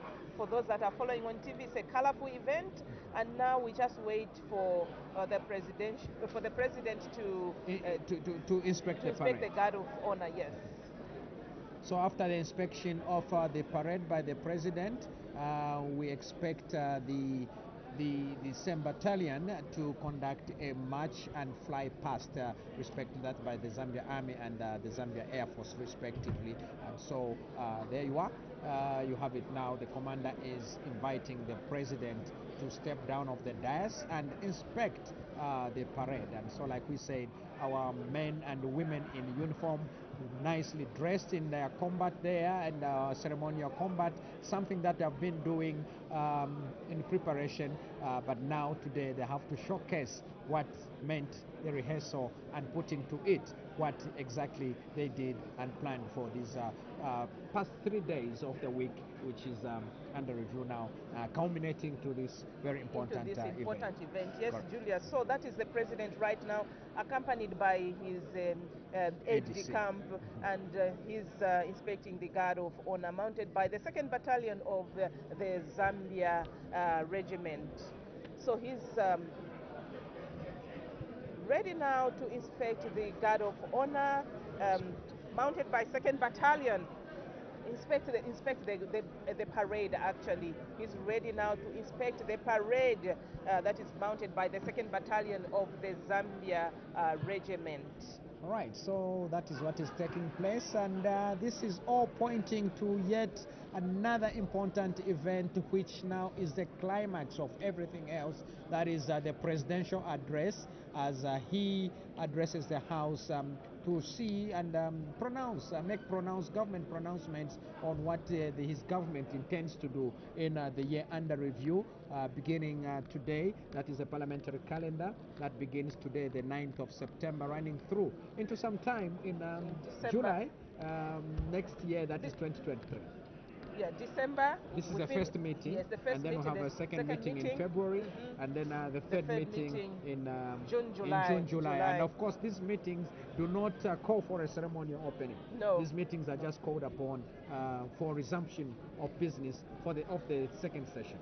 Except, Julius, when we have one other important event in March. Yes. And that is an address on an update on the progress made on the application of national values, and of course that takes place, and principles, yes, that take place in March. So there you are. The president has just completed inspecting the parade, and so he will go back to the dais and will remain standing there, so that the guard of honor now, the parade itself now presents a march past alongside a fly past that will be conducted by the Zambia Air Force. Yes, so he's going to receive the 2nd presidential salute. They are very neat, huh, Julius? Exactly. And all you can see, like, you can't identify even them by gender. All we can see is that those are our servicemen. Our servicemen and women. Yes, very indeed. Neat. Exactly. Oh, yeah, this is lovely. Right, so that is a 2nd presidential salute before a march past and a fly past is conducted. And so, like we're saying, this has not come easy. The men and women in uniform has been conducting these rehearsals during the past week, something that we already say that we've been saying, and of course, and the brass band as well, also dressed in that. Exactly. So great. You've become very proud actually to look at this as a Zambian. This is something that we should be proud of. It's really good, very unique. And, Because it's very important, Pauline. While all of us were in the comfort of our beds, some of us at times we even complain that I didn't have a nice sleep. There are people out there who do not sleep, taking and protecting our territories. And this is a time that we also need to appreciate them, because these are people that we don't see that they're doing the actual work. Because in the comfort of our beds we sleep and spend our nights comfortably and peacefully, yes. So we salute our servicemen and women, those who are here, and those who are protecting our territories. Correct. Right now on duty. Exactly, very neat. We are proud of you. All right, so that is a second salute, presidential salute, and we expect a march past and a fly past to be conducted. And like we say, the president is expected now to be received by the by Madam Speaker, Madam Speaker, and then make way to her chambers to sign into our visitors book as guest number one. He's our chief guest, actually. The chief guest, yes. So he comes to sign that book, and it's also very important to also mention that all past presidents actually have signed in that. Yes, they've signed there. The signatures remain there. It's a very important book which keeps the history of the National Assembly of Zambia. Right, so maybe we should take time to see those signatures at some point on Parliament Television as well. Exactly, Julius. We need to see how these signatures have taken shape from 1964 up to where we are now, where we are today. Exactly. The most latest we are yet signature to see will be today's signature yes. this morning. Yes, the latest signature this morning. Right, so that's a good shot there, just showcasing the parade. And now the march past is going to take place in honor of the Commander-in-Chief of all armed forces in the Republic of Zambia, and for avoidance of doubt, that the Republican President, His Excellency Mr. Hakainde. Yes, and of course, Madam Speaker is ready to receive the President as soon as the march past has been done. The Honorable Madam Speaker has already gone downstairs at the foot of the buildings to wait for the President. As soon as the march past is done, she's going to descend the staircase and meet the President and walk him up to the staircase into Parliament buildings. So look right at the there we splendor are. and the pomp in our servicemen and women in uniform. That's really lovely and very neat, well coordinated. It explains actually why they take so much if you time. can see even our flags are flying with smiles. And, exactly, the flags are also very happy. Exactly. And actually responding very positively to this an important national occasion. Right, so what is, we are yet to see or to hear what the pronouncements of the President, that which will shape the country for the next month, and of course next 12 months, beginning now until we get to the end of the session. And of course, alongside this session, we expect the presentation of the 2023 budget, which is coming in the next 2 weeks or so. The date to be yet to be announced, and again many other pieces of policy that will be put in place to shape up and see where we are going, where we've come from as a country from 1964, and where we are today collectively. And of course, there alongside this path, they will have had distinguished Zambians who have served in various positions departing, but of course the country keeps on moving. We are not on standstill, but we all can only honor those who have departed at various levels, including citizens, those who fought for independence, those who played roles at various positions, and who maybe have never been seen in public, but of course a lot of contributions have been made by citizens to make sure that to make Zambia what it is today. Exactly, Julius. Talking about many people that have contributed to this, I look at the stones of the foundation of this structure, the National Assembly. It's actually built with the stones and sand that are picked from all parts of Zambia, and that signifies the unity that we have as a nation. And we are considering each and every Zambian to be part of the National Assembly. Well represented, exactly, right in their building. Exactly. Everyone, and being in the foundation. This is a permanent structure that no one can disintegrate at all. All right, there you have it, Madam Speaker, walking down to the aisle, to the foot of the building, while the march past is being conducted. We are yet to see a fly past also making way, and that will mark the end of this procession, and then on His Excellency the President will make way to Madam Speaker's chambers before coming right into the chamber to address the House and the nation indeed. So those are the colors of the regiment, and now the fly past, there it is, by the Zambia Air Force also taking part into in this very important occasion, which comes once in a year. Oh, that is the neat salute by the 2nd Battalion of the Zambia Regiment accorded to the President. And there you are now, Madam Speaker, right by the foot of the building, and the President should be turning right back, and that is in an about turn movement, 360 degrees, and face to face with Madam Speaker. And then we see the cultural association, the cultural groups, and the teams that have been put in place that are here to just welcome the President also in that. So let's see if we can get that ambience that is coming from outside and listen to what songs are being played. Exactly, right. Julius.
Business in the House has remained suspended and until the arrival of the President at the request of the Leader of Government. Business in the House honor the Vice President. Like you can see now, we still a lot of talk, a lot of catching up by members of Parliament. They've been away from each other for a while, from the time that the House did adjourn Synod upon completion of the first session of the 13th National Assembly. Yes, that was the end of July, and this is the first, okay, we are almost going into the second week of September. So they need really to catch up on a lot of things. 1 month is a lot of time for members of Parliament to be away from parliamentary business. And of course, there was an announcement earlier that Mr. Anthony Kasandwe, MP for Bangweulu, has been appointed as a party deputy whip for the Patriotic Front to replace Mr. Joe Malanji, MP for Okwacha, whose seat was nullified not so long ago. Yes, indeed. So what you see now, your representatives have a lot of work ahead of them, beginning with discussion of reacting to the address by the President later on. In a couple of minutes we should hear those pronouncements, and so business that will shape the House in a couple of weeks is members of Parliament reacting to the address in a motion that will be is yet to be moved, but of course, like we always do, this will be brought in a motion and will be guided by what is pronounced on the order paper, which we gladly also bring to you to indicate the business of the House. And so that is what is going to shape up business for the first few days of the meeting, this particular meeting, the second session of the 13th National Assembly. Exactly. So, as Julius says, the next few weeks, is it 2 weeks or so, members of Parliament should be reacting to the presidential speech, and the business of the House starts on Tuesday, 13th September 2022, starting at 14:30 hours. And this time we are going to have a full House. All members of Parliament will be sitting in the chamber. They'll be sitting in one place, and that should be something different from what we have been experiencing from the time COVID started. So it's the one of the very few times that we are going to be seeing members of Parliament come together after COVID. This should be an interesting session, and looking forward to seeing what the House will be like. All right, and we are yet to be guided on with regards to reopening our galleries. I think our sister department, the public relations department, should be coordinating that. But of course, we've seen even during recess that these rules were relaxed, and we started seeing schools visits. Yeah. There you have it. The Honorable President, His Excellency, signing into our visitors book as our chief guest in the Madam Speaker's chamber. So indicating that yes, indeed, I've come and I'm your visitor, though is the head of Parliament today. Yes. So taking and making a comment there. We are yet to see if we can, but we can see what comment has been put on that book. But what signifies this is he's coming to Parliament and is in the Speaker's chambers signing into our visitors book. So he's being guided on what comment to put, where to put what, and then a power of signature endorsed. And that's the First Lady accompanying His Excellency, that is Madam Chilema, the First Lady of the Republic of Zambia, immaculately dressed for the occasion as well. Exactly, as usual. Yes, indeed, His Excellency there, and Madam Speaker in the official robe there as well. Immaculately dressed in the robe as well, in readiness for this very important occasion, but the show is for the President. Yes, that is the show for the President for today, and of course they were looking on as the President was appending his signature on our important visitors books at Parliament buildings. And earlier, Pauline, we saw that the sitting arrangement earlier had a green seat which has been taken out. Now we have an orange seat. Maybe we can have a clear picture of what the seat looks like. That is a presidential seat, and which is also decorated with the tusks, elephant tusks. And so what you see in the picture there earlier, that's the position where the Speaker's seat was. And so let's see if we can have some short feel Okay, posing for a picture in there, and the speaker's chambers there, the president and the speaker and the first lady pose for the picture right there in the speaker's chambers. All right. Okay. Then this should be sending us in readiness for the address, which is yet to come. But in the meantime, we'll see if we can just bring a close shot of the seats. Some expectation, rather, if they are ready, if our director is ready, we can see if we can just have some expectations running to just remind us of what are we expecting. Of course, even where we are seated, everyone else is expectant of some pronouncement that brings hope and to address whatever need I can have, which might not be universal, which might be targeted needs. Targeted pronouncements will have to be made, and universal pronouncements will have to be made in the address. Exactly. That's the importance of this speech, Paul. It is important to every Zambian.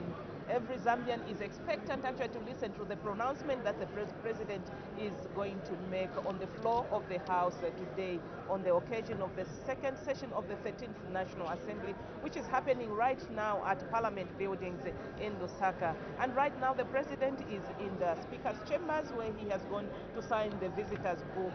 And any time from now, the president, in fact, the First Lady should be coming in later on. The president should be coming in later, led by Madam Speaker and the Sergeant at Arms. And the entourage, of course, which includes the service chiefs as well. Yes, the service chiefs as well.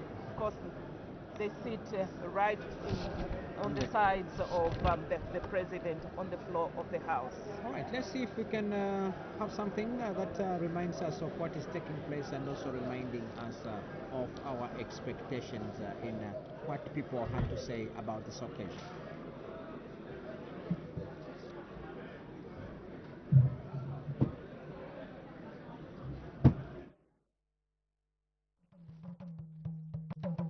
We appreciate the fact that there's free education so far.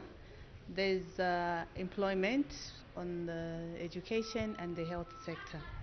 Thank you so much, Mr. President. What we'd want to see more is more youth employment, more women empowerment.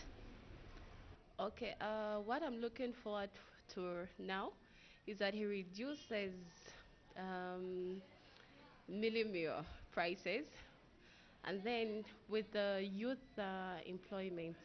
And twajista apply ukwebatsi vengatupera kwenchende mu Simon Mwerwa markets na kuma interviews valituitana manemzi alifuma but tatwaishwe cha konkapo ichi tatuishi vechire konkapo nga bale tupere nchende na ngulata bale tupera and tatwaishwe markets nga yadi pwana ngutayapwa socho tulefu okwebatsi wa president batuishi balande pomuktsira tuishi okwebatsi market nchende mu market twalaya nangu tatwaye nangulimbi tulaikalira muno mwine mu streets balande pomuktsira tuingeshiva.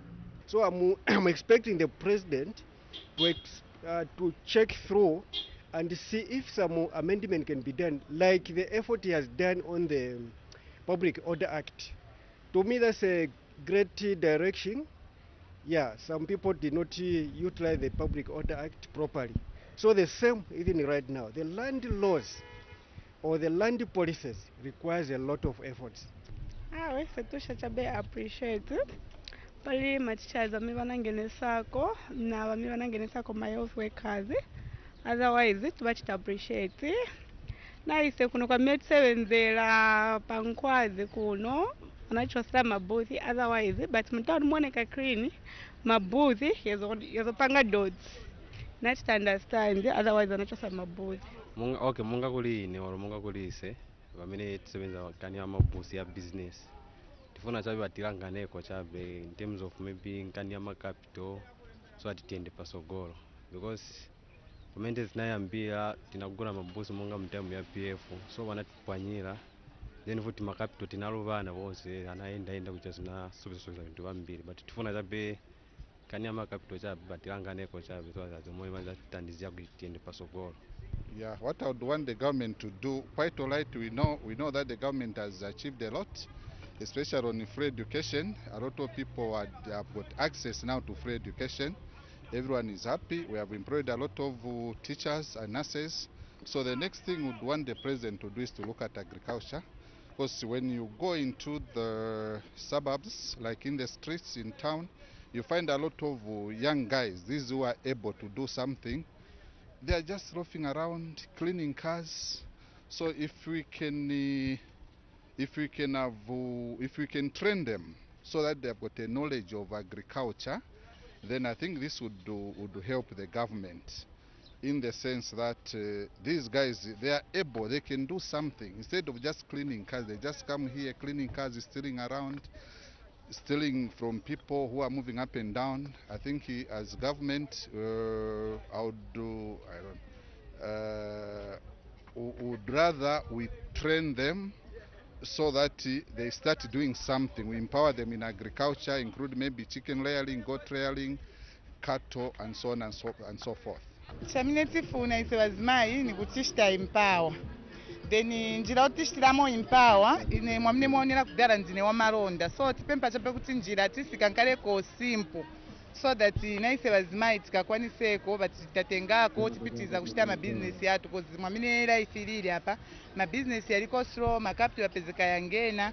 So at least pamine batishita empower tizo ati mabusiness yatu zapitiza kwenda pasogoro futi pitiza kusunga bantu. So tizafuna kuti batitandizire more especially mu street na bena ngo chapa bazimayi bambiri bafuna tandizwa at least nkaleko noti ku potishita empower bapezeka nipija vokosa olo bena ngo bapezeka kuti bantu bamapezeka bena ngo bapasana chifukwa babazibana but chiribu inokuti aliyense mzimayi akankale empowered more especially bama business. Tifuna vatitandizire monga vane vakambira vantu muona tindorama zavuta njala chani so tifuna vakakonza imaintain kai njala ndiye chikulu mumoyo wa muntu vachiteko tyako maningi kuli vantu vaja vamene vamba na mabusiness aji like monga vamwenye makampanies kwekuchokwame kumaoda makatundu vamwenye vachitako tyako that at least vintu vibwerereko already. So apa vintu tioda vintu vodula even mumashopu vintu vinankala high vikalibe kubwera pansi tipemba kuti vatiganizire bwinobwino ndiye pempo chabeyanga unga ubwerereko chifukwa chakuti muno mziko ya Zambia si bantu bonse bamene bali na ndrama volemera bambiri vosauka kuli bantu volemala kuli bantu bampofu unga bagula hodula.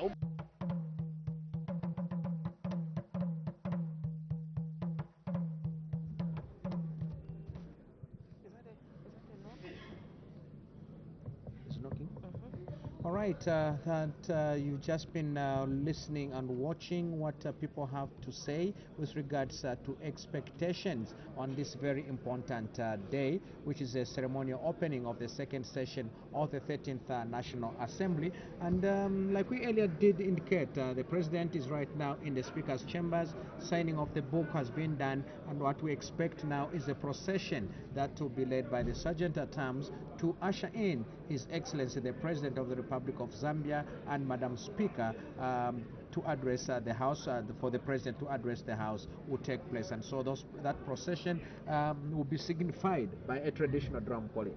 Yes, we expect the Ngoma ya Bukali, which will herald the approach of the President and the Right Honorable Madam Speaker as they walk in, they come through actually to the chamber, and that is the presidential procession through the members' lobby. And that's, of course, the entry of the First Lady. The First Lady has just made way into the House, and of course, that signifies that we are almost getting there. Almost there, yes, and that is members of Parliament actually acknowledging yes, the presence of the First Lady's entry into the House. Right, so she's taken up her seat in the chamber where she's supposed to sit on the left side of the President.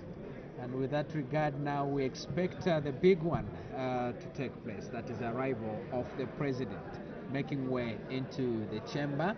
And as you can see now, members of Parliament have taken their seats in readiness for this.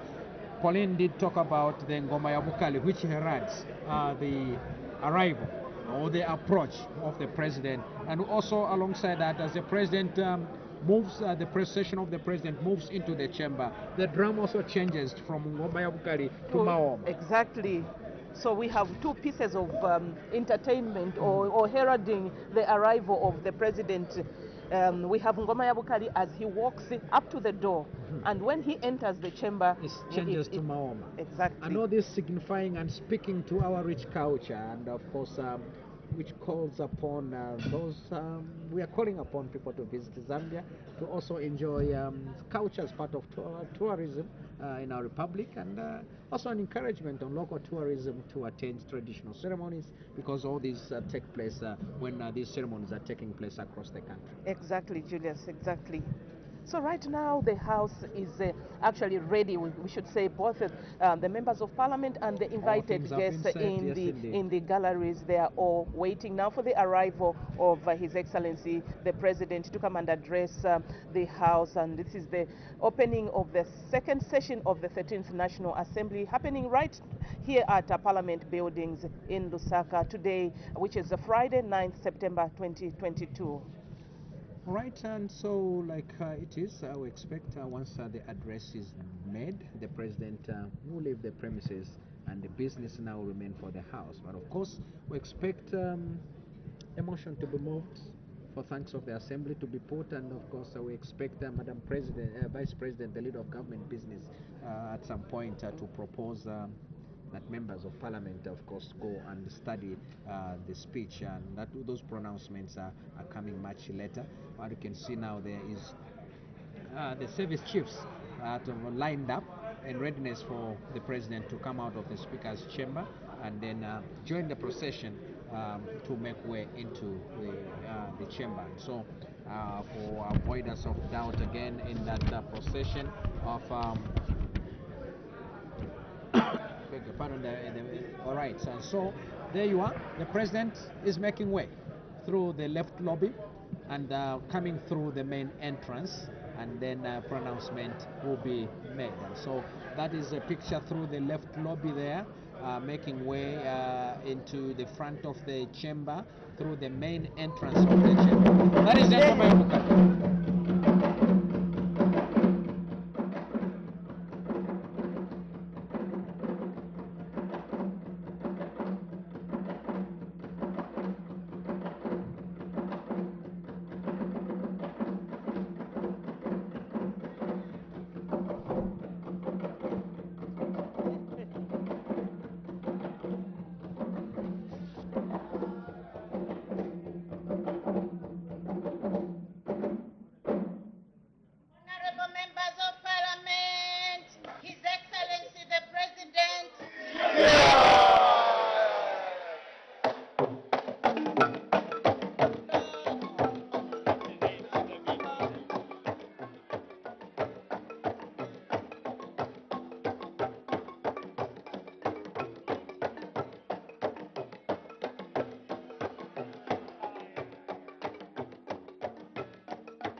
Gazette Notice number 1218 of 2022, the National Assembly of Zambia.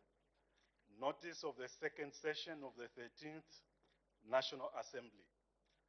It is hereby given to all members of Parliament and the general public that in the exercise of power conferred upon the Speaker of the National Assembly by Standing Order 17.3 of the National Assembly of Zambia, Standing Orders 2021, the Speaker appoints Friday 9th September 2022 as the date for the first sitting of the second session of the 13th National Assembly, dated the 9th day of August 2022. NBK Muti, Speaker.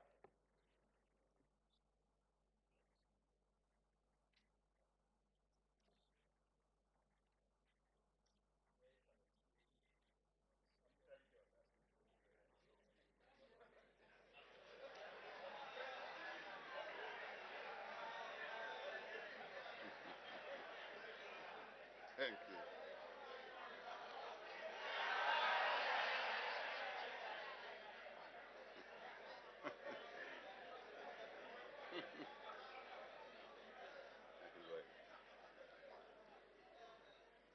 Madam Speaker, we are delighted to address this Honorable House on the commencement of the second session of the 13th National Assembly.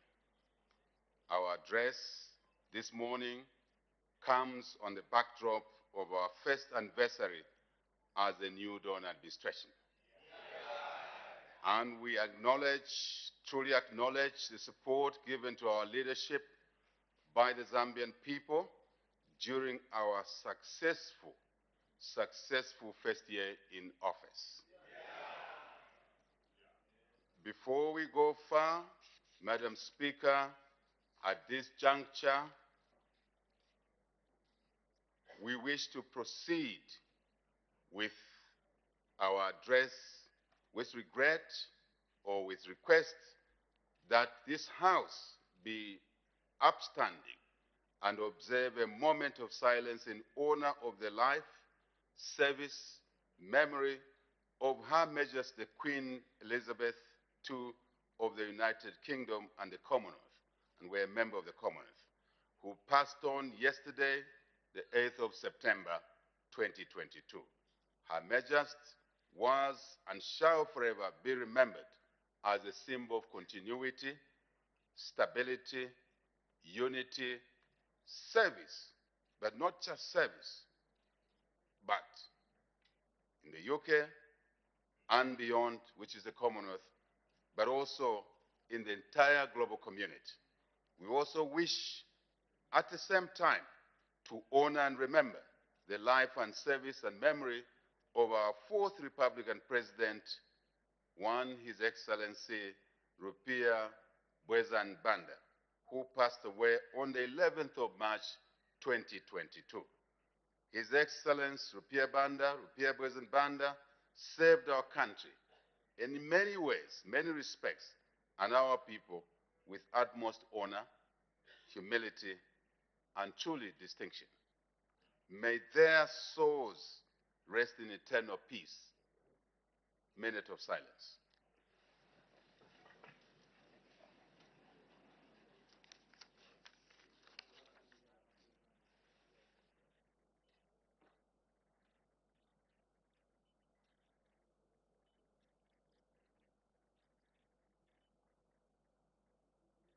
I thank you.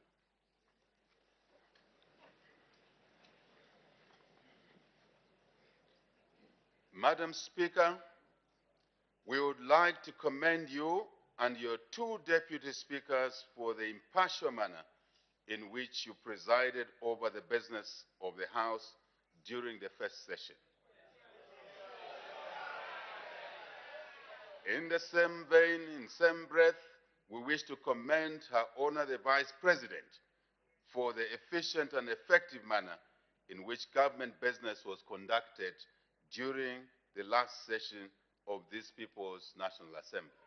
Thank you. We also acknowledge the Office of the Clerk of the National Assembly for facilitating the smooth transaction of business in the House during the last session. I dare say, in equal measure, we thank all the members of Parliament, all the honorable members of Parliament, for your good conduct. Madam Speaker, Madam Speaker, Madam Speaker, I repeat, in equal measure, we thank all the honorable members of Parliament for their good conduct. Life is about totality as singular as opposed to singular. Madam Speaker, we are thrilled to note that during the first session of the 13th National Assembly, the House passed 25 bills and considered 42 committee reports, as well as 390 questions, a commendable achievement indeed. During the past, Madam Speaker, 1 year, I must say, on the theme of this address, during the past 1 year, the New Dawn administration prioritized the implementation of social economic interventions aimed at stabilizing, repairing, and indeed reviving our economy. Very important. We are in office to improve the welfare and well-being of the Zambian people, primarily, with a clear intent and resolve to achieve what we said we would for this country and its people. It is for this reason, Madam Speaker, that we have prioritized fiscal discipline through enhanced transparency and accountability to protect public resources, as well as save the Zambian people with a sense of humility, clarity, and indeed diligence. Our focus has been and remains that of transforming our country into an industrialized nation with the participation of citizens and in partnership with the private sector. To systematically unlock various economic opportunities, nothing will be allowed to stand in the way of unlocking opportunities. And we mean nothing. To deliver inclusive development, jobs, and indeed improved livelihoods for all our people, without exception. Madam Speaker, it is important to emphasize the theme, therefore, of our address today. And therefore, if I repeat, I emphasize the theme for our address this morning is working together towards social economic transformation. To do what, Madam Speaker? To stimulate economic growth for improved livelihoods. That's our theme. Through our bold and decisive decision-making, we are relentlessly working towards actualizing the aspirations of our National Vision 2030, particularly of transforming our country into a prosperous middle-income nation and indeed catapult our economy into a higher inclusive social economic growth trajectory. Macroeconomic situation. Madam Speaker, our government inherited undoubtedly a broken economy. Growth, to amplify this, growth had contracted to minus 2.8% in 2020, from an average of 6% just a decade ago.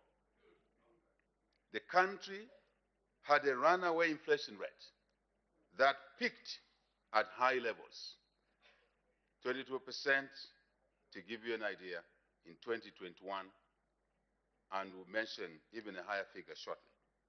The exchange rate had deteriorated to 22 kwacha to a dollar by July of 2021. Numbers don't lie. The financial sector was gripped by exorbitantly high lending rates. We're talking about interest rates, and tight liquidity, making it costly for individuals and businesses to access financing. Our national foreign exchange reserves, Madam Speaker, our national foreign exchange reserves had been disseminated to a mere 1.9 months of import cover. This is way below the internationally recommended threshold of 3 months of import cover. Again, international standards. It's there. Fiscal management was excessively deficient and was characterized by poor resource allocation, reckless borrowing, which increased the cost of debt service, resulting, unfortunately, Madam Speaker, in a debt default and yet again a debt crisis in our country. Most unfortunate. Madam Speaker, in one sentence, we had, as a country, failed to manage our economy. Taste of the pudding is in the eating. The numbers are here. We failed to manage our economy, and therefore we failed to deliver for our people.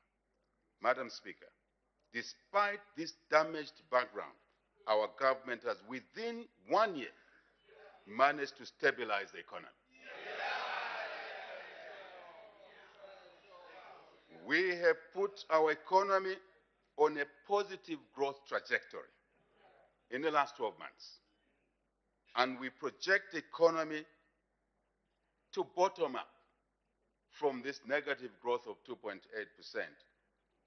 to a positive of 4% in the medium term. This is tremendous. This is tremendous. We have consistently subdued inflation. Madam Speaker, I shall repeat, we have consistently subdued inflation from a high, this is what I wanted to say earlier, a high of 25.6% in August 2021, just before or around the elections, to a single digit of 9.8% as at August 2022, exactly 1 year later, putting us on a course to achieving our targeted inflation rate of 6 to 8% range for the medium term. This is very important if we want growth in the economy. We have stabilized the exchange rate, Madam Speaker, against major convertible currencies, proudly making it as one of the best performing currencies, not in Africa, but in the world. We have built back foreign exchange reserves from 1.9 months to well above the global average, basically 3.7 months of import cover. As at the end of June 2022, this is the figure. This figure is enough to absorb any external shocks and give assurance to investors, to citizens, to continue investing in their economy, their country. Madam Speaker, in 1 year of our being in office, we have managed to stabilize the economy and are now focused on resolving one of the biggest disasters of our time, which is the debt crisis. With the support of our domestic, I emphasize, with the support of our domestic and indeed in a global village, international partners, under the G20 Common Framework, the International Monetary Fund, IMF, and I want to emphasize, Madam Speaker, our IMF, because we call on the IMF as Zambia. So, under the support of our domestic partners, citizens, international partners, International Monetary Fund has approved, this fund, our fund has approved support towards Zambia's homegrown economic reconstruction program, which puts us on a course to restructuring the debt as we promised during our opposition days. This will free up, Madam Speaker, the much-needed resources to support our local economic development agenda as espoused in the 8th National Development Plan, and indeed attract more investment, domestic, regional, and foreign investment as a package. Madam Speaker, being in the Champions League is not enough. We must now remodel ourselves into being a responsible participant in the League of Nations by meeting our debt service obligations when they are due, when they fall due, and therefore request the support of all our creditors so that we can achieve our last mile in the restructuring of this disastrous debt. As the English will say, we are now ready to sink our teeth in the beef so that we can have a conclusion to the restructuring of our debt so we can release revenue. Our government is committed to ensuring continued prudent fiscal management by reforming our public financial management systems and indeed laws, as well as enhancing transparency and accountability in the management of public affairs, because that's what led us to a crisis in the debt. We are working on it, and seriously so, Madam Speaker. Madam Speaker, in order to entrench our homegrown reform program and set our country's strategic direction, we officially launched the 8th National Development Plan 2022-2026 under the theme Social Economic Transformation for Improved Livelihoods. Madam Speaker, I do hear people say the UPND New Dawn has no plan. There is the plan.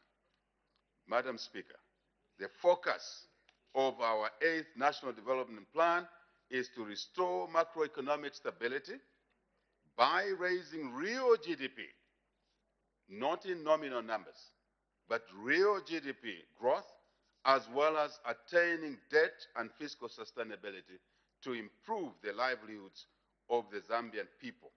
And that's the sole reason we're in public office, especially the most vulnerable of our population.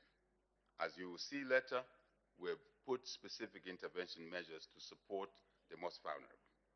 Anchored on the 8th National Development Plan, Madam Speaker, the Honorable Minister of Finance and National Planning, the Honorable Minister of Finance and National Planning will, at the end of this month, very shortly, present to this August House the 2023 National Budget, which shall outline the specific macroeconomic objectives that government seeks to achieve, as well as the key developmental interventions to be implemented in 2023. Very specific. We urge you, the honorable members of parliament, in totality, not singularly, yes, individually, but you in totality, irrespective of the political party you represent, because that's a choice of the voters, we urge you to support the budget as it's presented to this House. Madam Speaker, may we now highlight the policy measures to be implemented in the coming year at a broader level under the 4th strategic development areas of the 8th National Development Plan, and namely, 1, economic transformation and job creation. 2, human and social development. 3, environmental sustainability. And number 4, governance, good governance environment. We shall proceed with each one of these articulated briefly, Madam Speaker. Let's start with economic transformation and job creation. Madam Speaker, in order to transform our economy and create jobs and wealth for our people, we shall continue to pursue efforts aimed at increasing both local and foreign investments. Production as different from productivity, value addition and trade, as well as ensuring that our citizens participate and benefit fully from the economic activities of their government and their country. In this regard, our administration has prioritized agriculture, mining, manufacturing, which is, you could call value addition, and tourism, as the key drivers to achieving economic transformation. While it is important, therefore, to support these sectors, to consider the importance, the strategic importance of energy, transport, information, and communication technology, as well as research and development, which has suffered in previous years. So we shall return to this subject. which is very important. These are key enablers to the transformation agenda. They are integral to the transformation agenda, Madam Speaker. Madam Speaker, the agricultural sector continues to be the major source of livelihood for our people, providing food and employment opportunities, raw materials to feed our industries, as well as bringing in the much needed foreign exchange into our country. The sector, however, Madam Speaker, continues to grapple with a number of challenges, notably climate change. Those issues that are related with climate change, such as droughts and floods. We're seeing this happening across the world. Outbreak of animal diseases, insufficient utilization of irrigation opportunities. Definitely inadequate extension services, no doubt about it, and the provision lack of which leads in low productivity. Not production, but low productivity, especially among our small-scale farmers. Madam Speaker, to address the foregoing challenges, your government, the New Dawn government, has instituted a number of measures. Amongst these include enhanced surveillance, extension services, promoting agriculture, diversification, agricultural diversification. We don't want this to continue to be a story and words, playing with words, but we want to realize it. Irrigation development, and truly extension services must go back to the farming areas.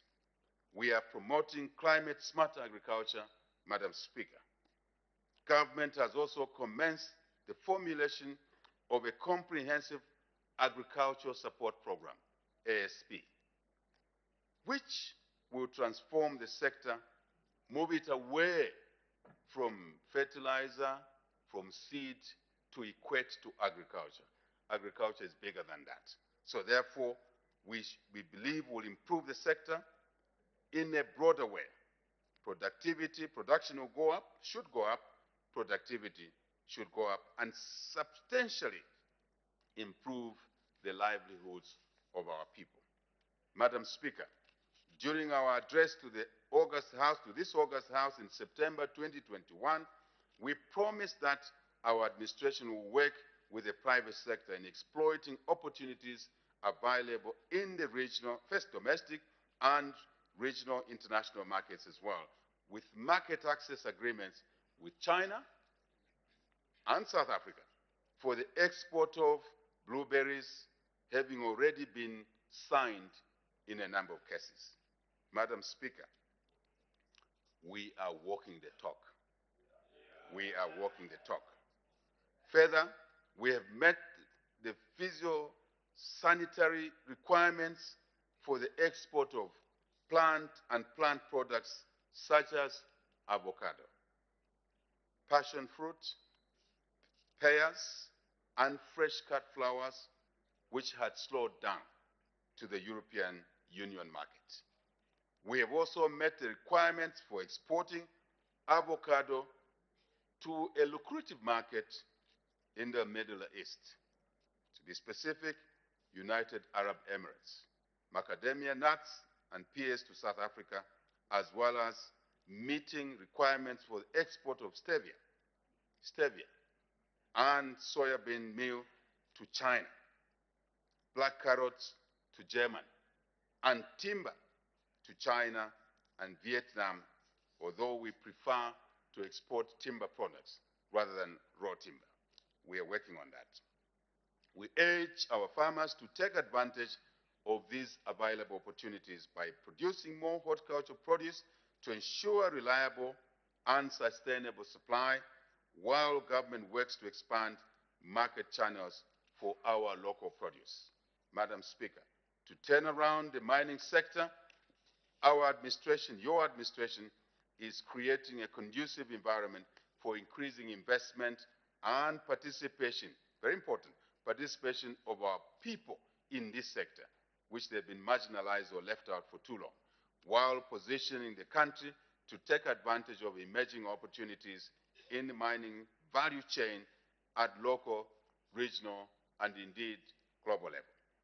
The conducive and predictable policy environment unlocked the landmark investment of $1.3 billion for the enterprise NICO projects in Kalumbila, Northwestern Province.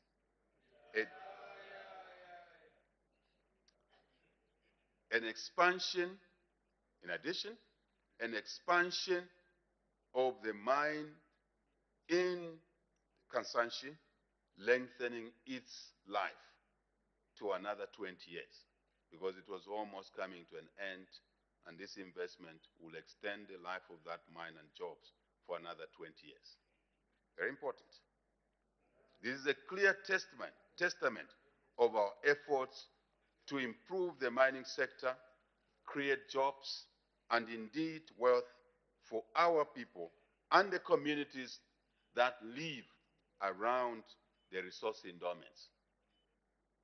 The country, Madam Speaker, will see more specific interventions to ensure that value trickles to the local communities. There are specific interventions that we're working on, Madam Speaker. The NICO project and the extension of the mine life at Kansanshi, Madam Speaker, as I said, for the next 20 years, will not only contribute to economic growth, but also provide and secure the much-needed jobs for our people, for those that may only earn income through jobs, but also for those that are willing to work for themselves as small, medium, and larger businesses. Madam Speaker, our government,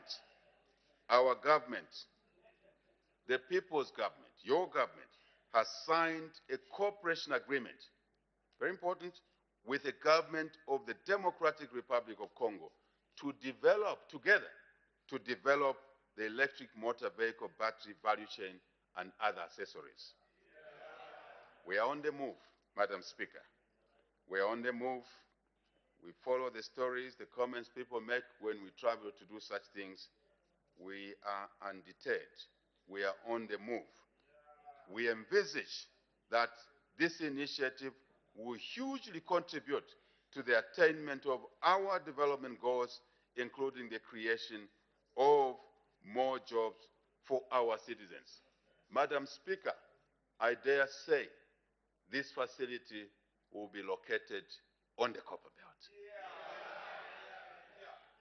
It's some arguments going on between Ndola and Chingola, but it will settle somewhere, Chingola or Chingola. Thank you very much. Thank you very much. I can see you are happy, you are interested. That's what we want to see.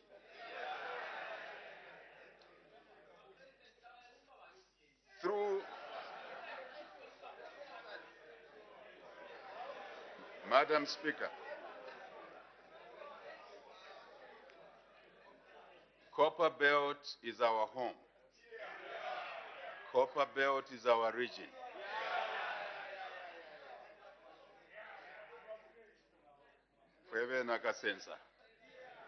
We who are citizens of this country, through formalization, I've said it in English, Madam Speaker, through formalization, capacity building, as well as provision of extension and technical services, our administration has prioritized the reorganization, please hear me out, of artisanal and small-scale mining in our endeavor to increase the participation of our ordinary citizens in the mining sector.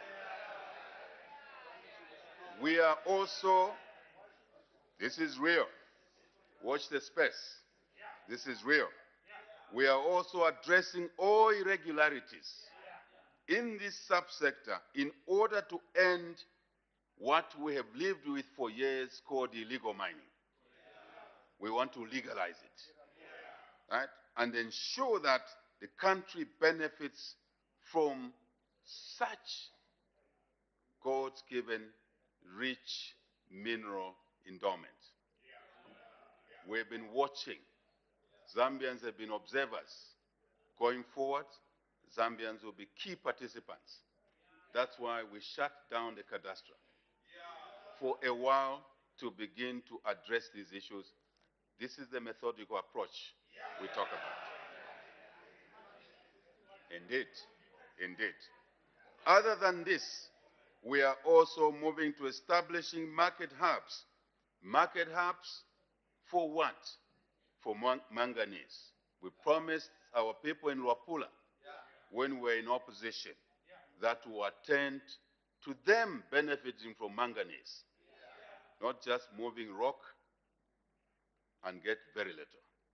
But no, we have a plan for them as well. Those are our people. That's our home. That's our country. So for manganese, to provide easy market for these small artisanal miners, an off-take agreement possibilities so they can earn more money, mine safely so they don't die every day, but generate more value. That's why we were elected into public office. So, we don't want to continue moving manganese from Mansa over the Tuta Bridge into Serenge. We want to process also in that area, but we need energy, Minister Kapala. We need energy. Kalungish, yes. Namulanda Kalamba, Kalungish. Yes. Madam Speaker, I'm saying my brother has spoken well. Thank you. Madam Speaker, government remains committed to addressing the challenges affecting the operations at Konkola and Mopani copper mines. Very alive to that. Very alive to that.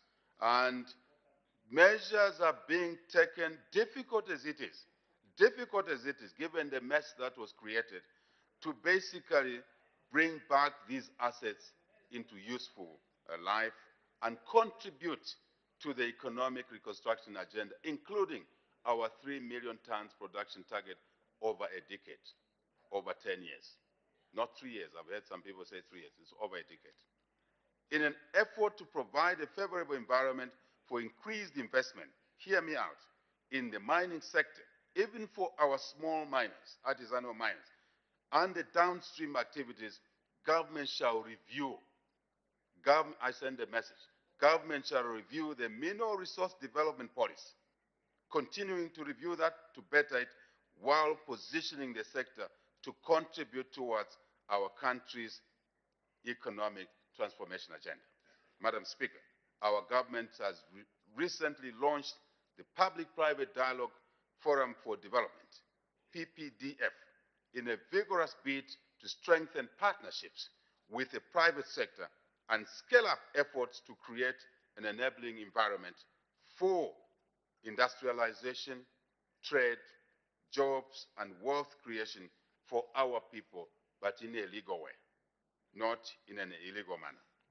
The forum is a strategic platform for constructive engagement between the government and indeed the private sector to address critical sector-specific constraints to private sector development. And we urge cross-cutting collaboration, working together in translating this journey into real results for our citizens. We call upon the private sector colleagues, wherever you are, wherever you're watching from, we call upon you to take advantage of this new Dawn administration's open door policy and actively participate in the full utilization of this, the PPDF platform. Madam Speaker, in full recognition that small and medium business enterprises are key contributors to job and wealth creation, government allocated resources to the Zambia Credit Guarantee Scheme.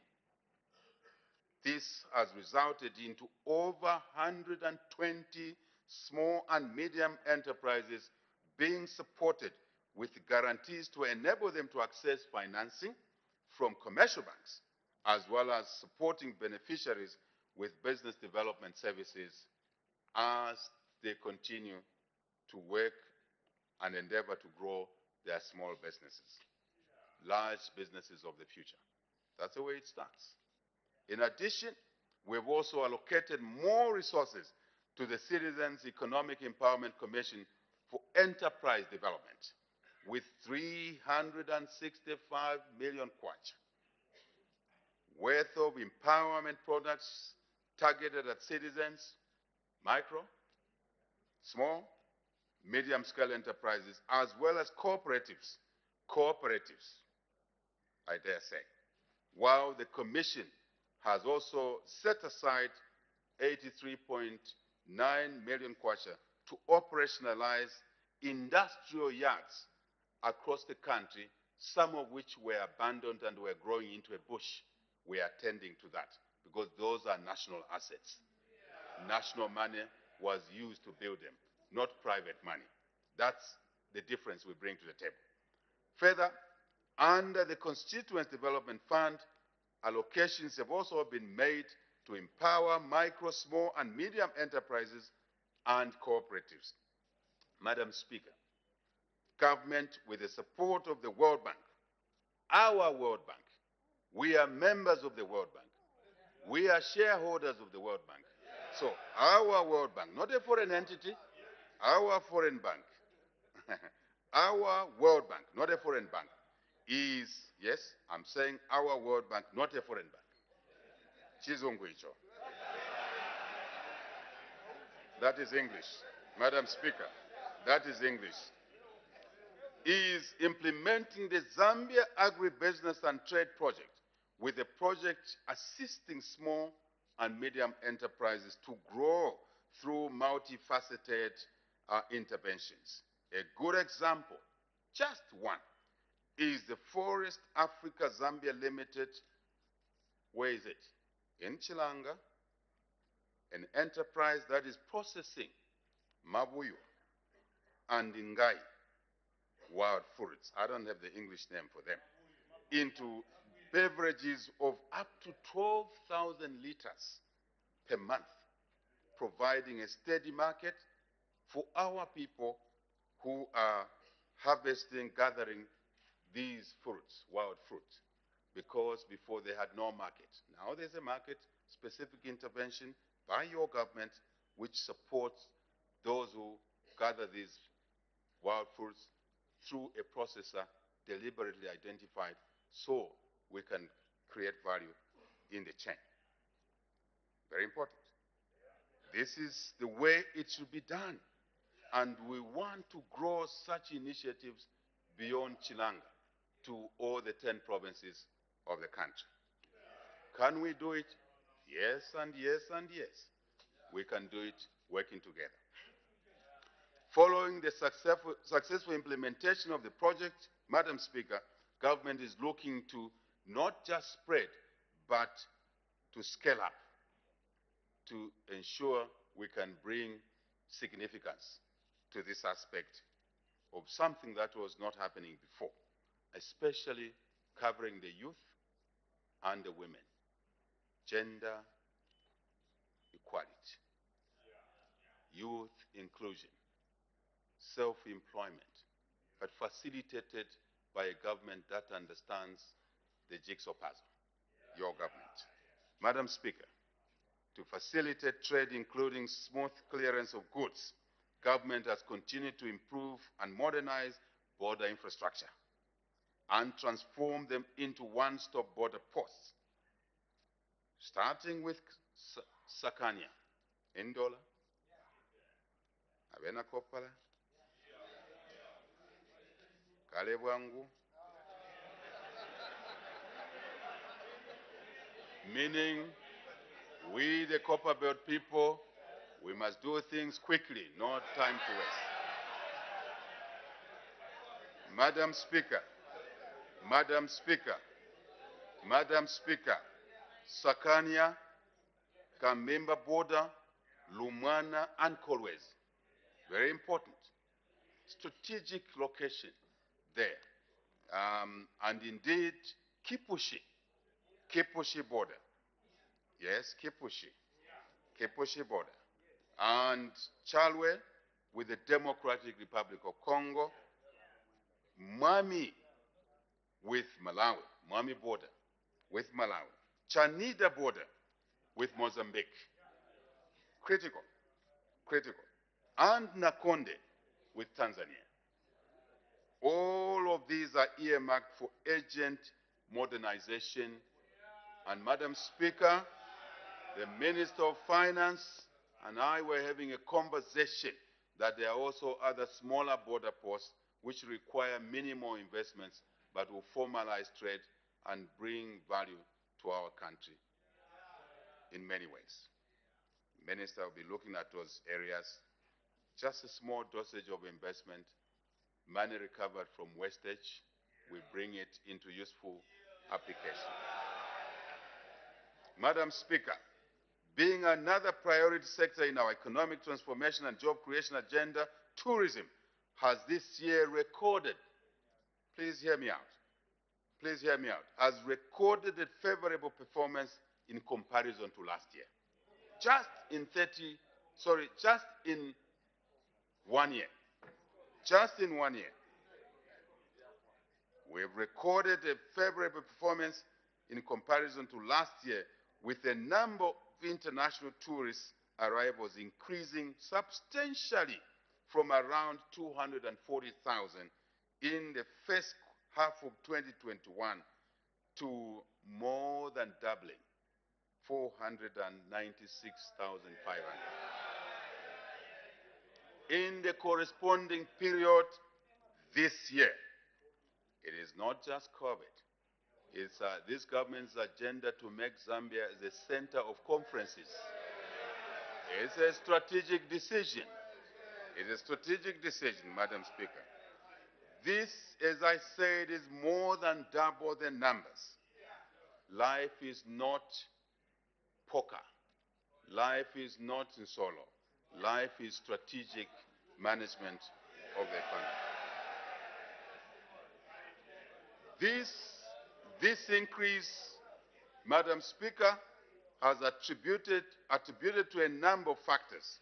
As I said already, the clear decision this government made from day one that we were receiving or hosting fewer and fewer conferences. And that's why you see more conferences now coming here. And this is only the beginning. And you can already see the benefits of that. This is it. This is it. This is just the beginning. Because we want tourism to take its place in the development agenda of our economy.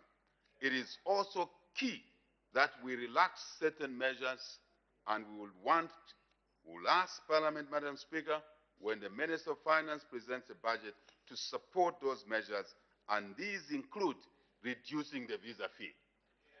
Reducing the visa fee.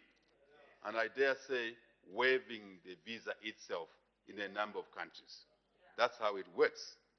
And the revenue, Madam Speaker, that would arise from such increase in tourist numbers outweighs the little revenue from the visa fees. There's no question about it. That's the way it works. And we shall drive that direction, in that direction. It is also important that in doing or putting in these measures in place, this House, all of it, shall be consulted. The private sector shall be consulted. The church, NGOs shall be consulted, so we can work together. The two cannot work together unless they agree. So we intend to secure agreement as we run to implement a turnaround of our economy for social value delivery to all our people. Madam Speaker, we come with more good news. We come with more good news. To reduce the cost associated with the establishment and operation of tourism enterprises in our country, government shall introduce a single licensing system for the tourism sector. So we can kill out the bureaucracy, time wastage, and multiplicity. This will add to more value. Watch the space, you will see it next year. Government shall also upgrade tourism sites to improve the product offering as well, and infrastructure leading to sites such as, you would like to know, Cassava Bay. In the Nsumbu National Park, I know the Minister of Finance led a team there. After that team, measures were recommended, we're working on them, we're implementing them very quickly. Nsumbu National Park is very important to our tourism products in our country, the total offering, which will also help the Northern Circuit, but without ignoring the generic historical tourism destinations of Livingstone and others. No question about it. That's how you do business. You don't ignore one sector and focus on another. You invest in the old traditional sector, invest more in new sectors, then you have an upgrade, not a downgrade. And obviously, the Liuwa National Park in the Western region. Madam Speaker, to improve access to rural communities, government, as at June 2022, had rehabilitated and maintained over 1,000 kilometers of rural roads in the central, northern, Luapula, eastern provinces. Works will commence where? In Muchinga. Mulekutika? In Muchinga. Madam Speaker, I am saying, I hope you are listening. I am saying I hope this House is listening, and I know it's listening. In Luapula, roads in central, northern, Luapula, eastern provinces, I said, will commence work in Muchinga, southern, western, northwestern, Copper Belt provinces, while we target remaining rehabilitation of an additional 4,000 plus kilometers of the roads in 2025. We had to schedule this work knowing that the resource envelope had shrunk, as we saw or demonstrated with a decline in the growth of the economy. There shouldn't be an argument in this matter. Straightforward. The envelope shrunk, it was eaten away. We're rebuilding it, then we can do more roads. Madam Speaker, to improve the operational efficiency of the rail subsector, government is in the process of improving the operations of the Tanzania-Zambia railway system, as well as improving the Zambia railways infrastructure. We cannot allow the railway system to go down because it just increases the cost of maintaining our roads. So we understand that. Yes, the money was stolen before we came in. I agree with you. I agree with you. Madam Speaker,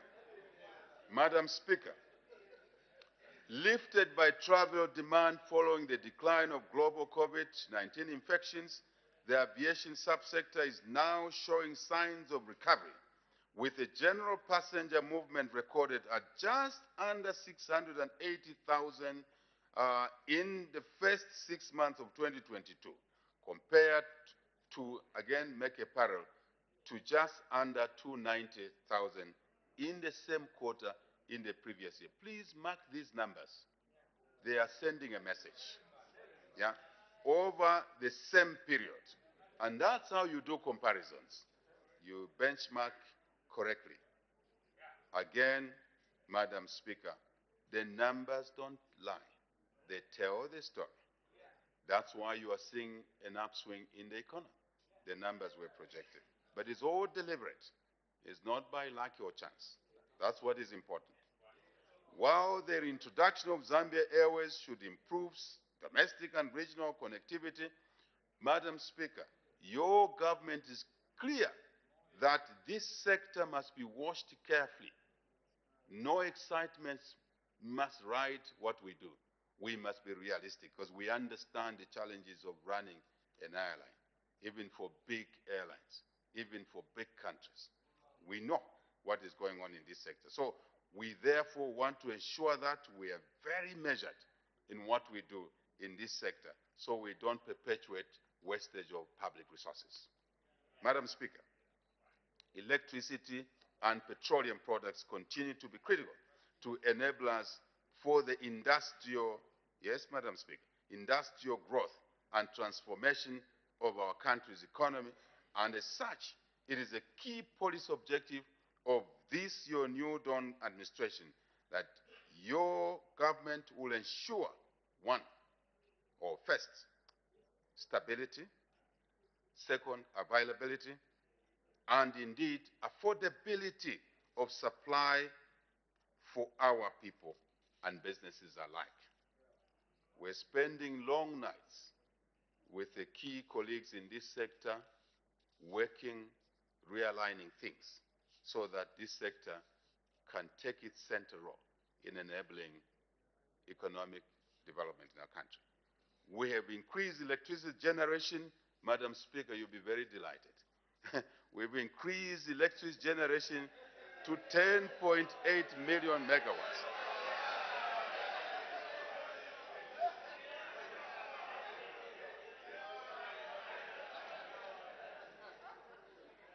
To 10, I shall continue. To 10.8 million megawatt hours. Here it's problem. We'll come to that. During the first half of this year, just wait a moment, you'll hear how this happened. From 9.9 million mega hours in the corresponding period in 2021, with the increase largely attributed to, yes, wait. Thank you very much. Madam Speaker, I beg to move. Madam Speaker, to the improved water levels, one, and most importantly, to recommencement of the work that was suspended in 2019.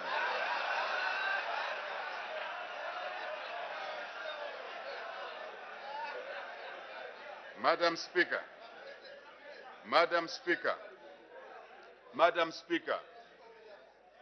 facts are what should guide us. The Kafue Gorge Lower project got suspended before the elections in 2021. And when we came back, our priority was to quickly look at how to restart that project. And we found the money. The reason for which the works were suspended, because the money was gobbled in other things.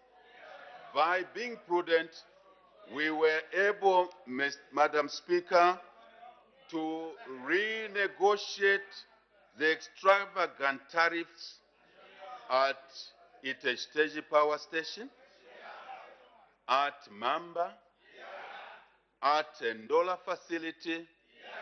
Surprise, surprise, we were able to raise money to do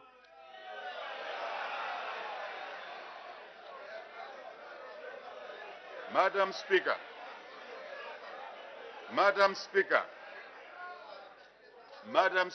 let me conclude on this part. We were able to check where we could intervene quickly and realize where mistakes were made, corrected them outside the straight line innovatively, and were able to complete generator number 2. When the works were suspended, there was only one generator which was done. Generator number 2, number 3, number 4, and we'll be concluding generator number 5 in a few months.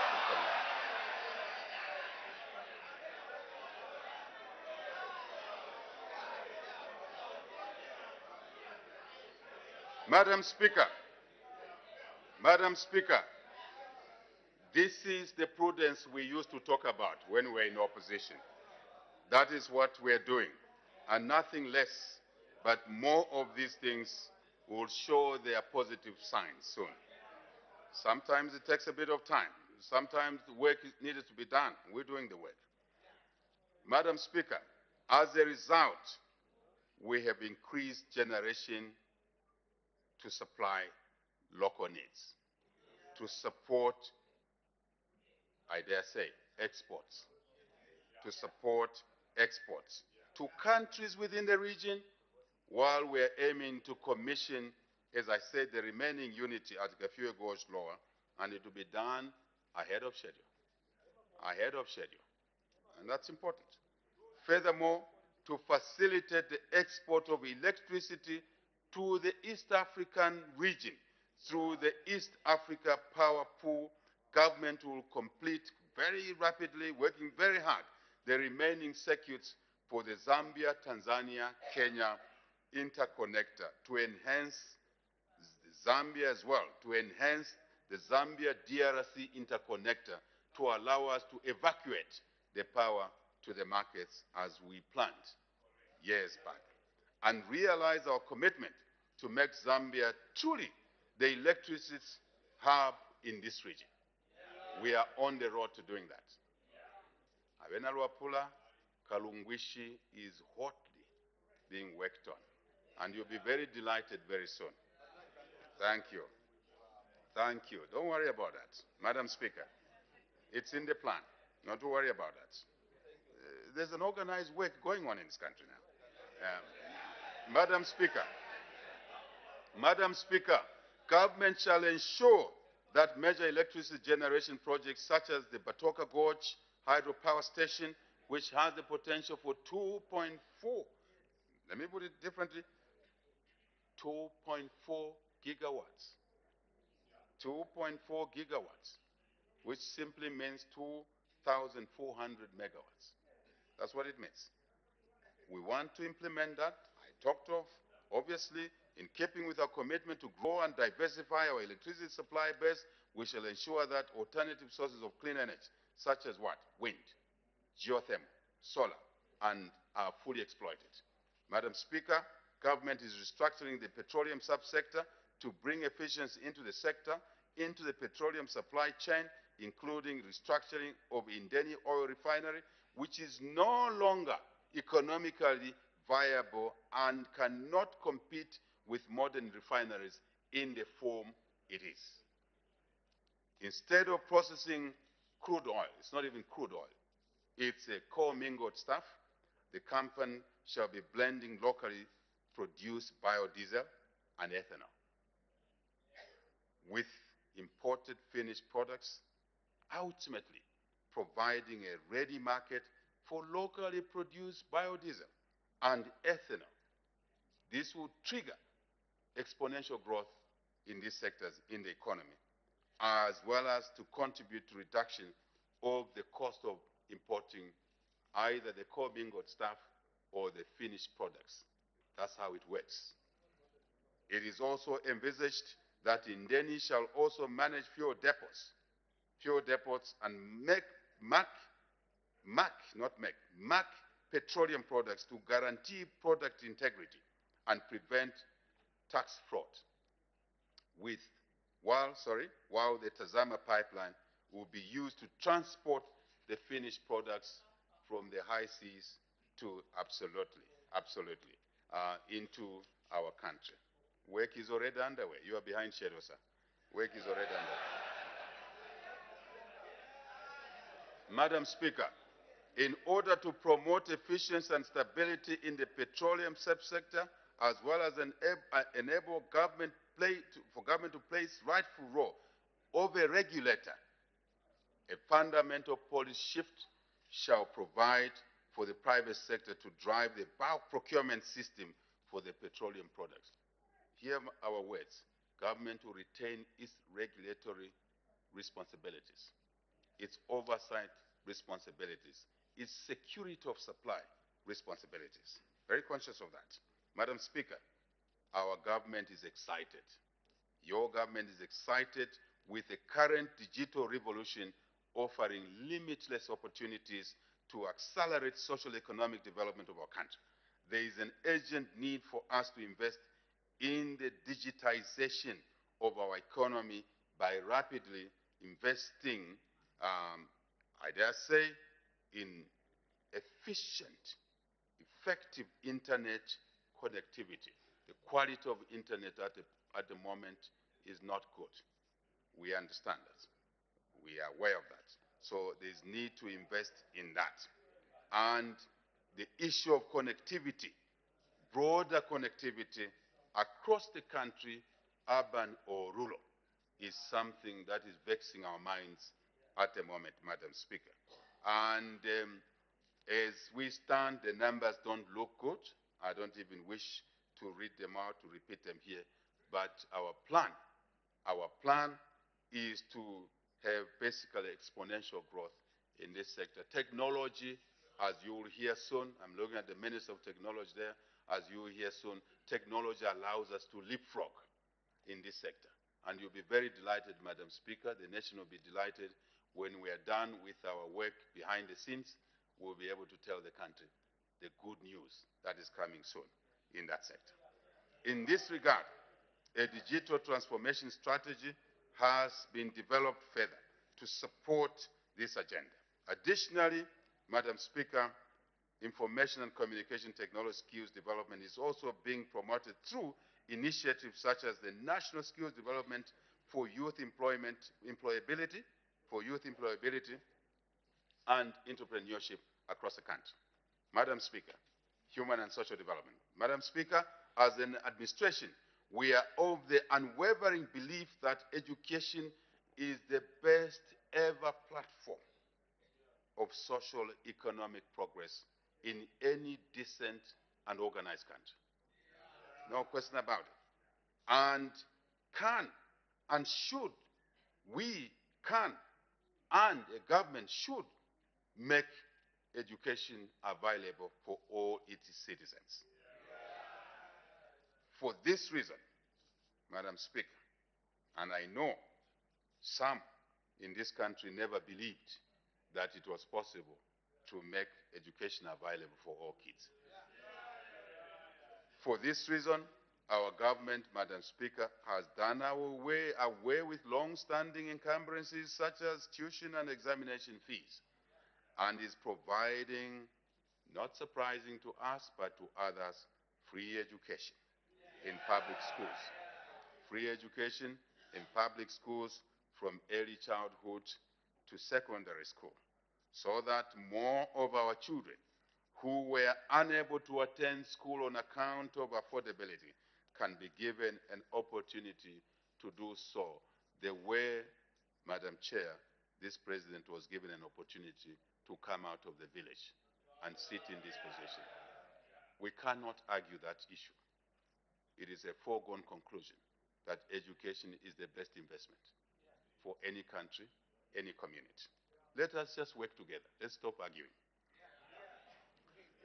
To fill up, Madam Speaker, to fill up the gap in finances created by this fantastic policy of free education, we have increased also, to fill up the gap, we have also increased grants to schools, as well as ensuring timely delivery of these grants to cater for the school's normal operations. Ask any school now, they will tell you they are receiving their grants on time. And not in a few schools, but in all the schools of the 10 provinces of Zambia. Equity is the word. Equity and fairness are the words, not as it was before. Madam Speaker, to prop up the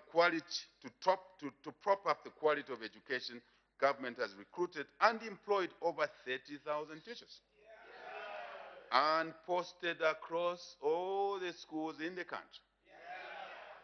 Very delighted, Madam Speaker, when I saw the kids in Kawamba saying things that they were out of teaching jobs 5 years after graduating, and they got jobs without knowing anybody in government. And more importantly, Madam Speaker, one young teacher lady was saying, I got a job without paying Kasam fee.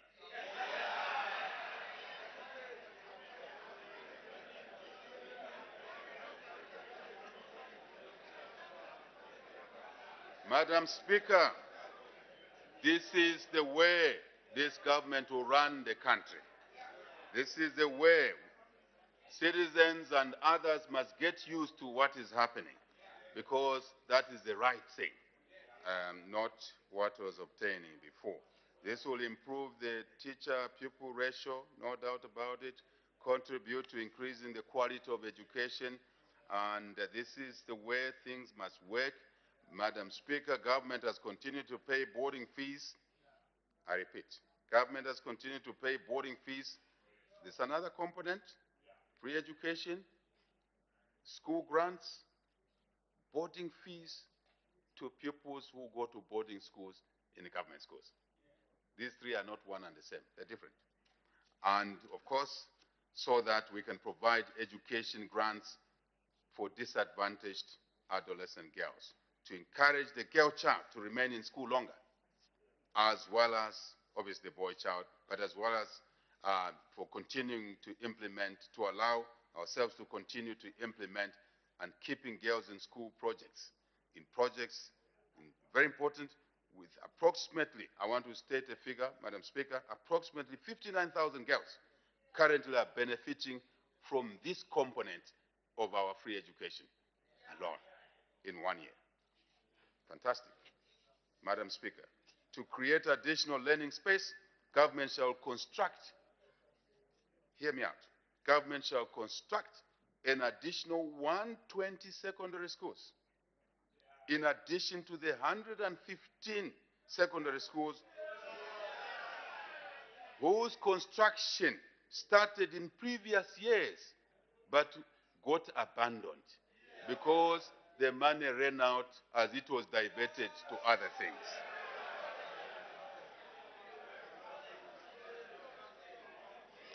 This government, Madam Speaker, this your government understands that no asset should stand idle because it's not complete. We want to put these assets into useful, gainful utilization. Therefore, we put money onto them. And it doesn't matter whether they were started by MMD government or PF. It does not matter. This government will complete them. Further, to ensure that no school-going child sits on the floor. This is emotional to this speaker, Madam Speaker, to this individual talking. It's personal. To ensure that no school-going child sits on the floor, we have said by the end of 2023, government has embarked on an ambitious exercise to leverage the Constituency Development Fund. Please, all members of Parliament, other than the 8 nominated, all of you that run constituencies, hear me out, hear us out. We want to work with you and other stakeholders to ensure that by the end, before the end of 2023, no child should be sitting on the floor. No child should be sitting on the floor. Thank you very much. Let's make progress. Let's make progress.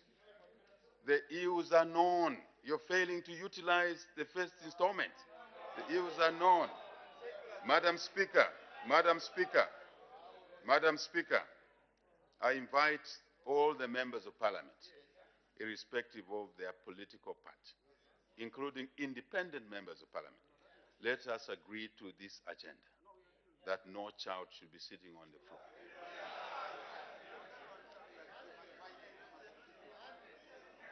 Madam Speaker, your government will and is already supporting all constituencies equitably. Equitably.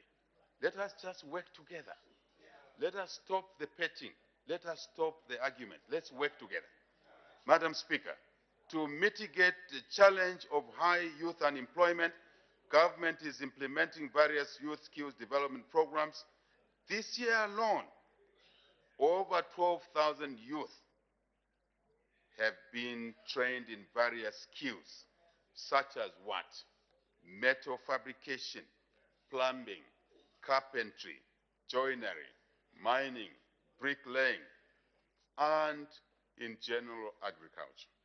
We are grateful, truly grateful, Madam Speaker, to the church, civil society, for the additional support that they are providing in this area. and we work as a team. We work as a team. We have said before, and we repeat it in this House, Madam Chair, Madam Speaker, that this New Dawn government is not in competition with the church. This New Dawn government is not in competition with the civil society and NGOs, not in competition with the private sector, but we are partners in development. That should stay with us longer and longer. Madam Speaker, we underscore our commitment to providing affordable quality health services. We've employed 11,000 medical staff to ease health service delivery. Madam Speaker, to take health services close to our people, as close as possible, government has continued with the construction of 36 district hospitals countrywide, which are at various stages of completion, while working on completing the construction of the remaining 16 out of the targeted 115 main hospitals, as well as 83 out of the target 650 health posts. This work will continue. No marginalization. This is our country, all parts of the country, Madam Speaker. Madam Speaker,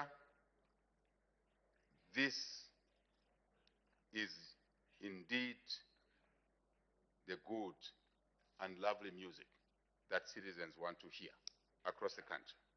Madam Speaker, going forward, government will continue to undertake recruitment in the economic and social sectors to continue improving service delivery to our people.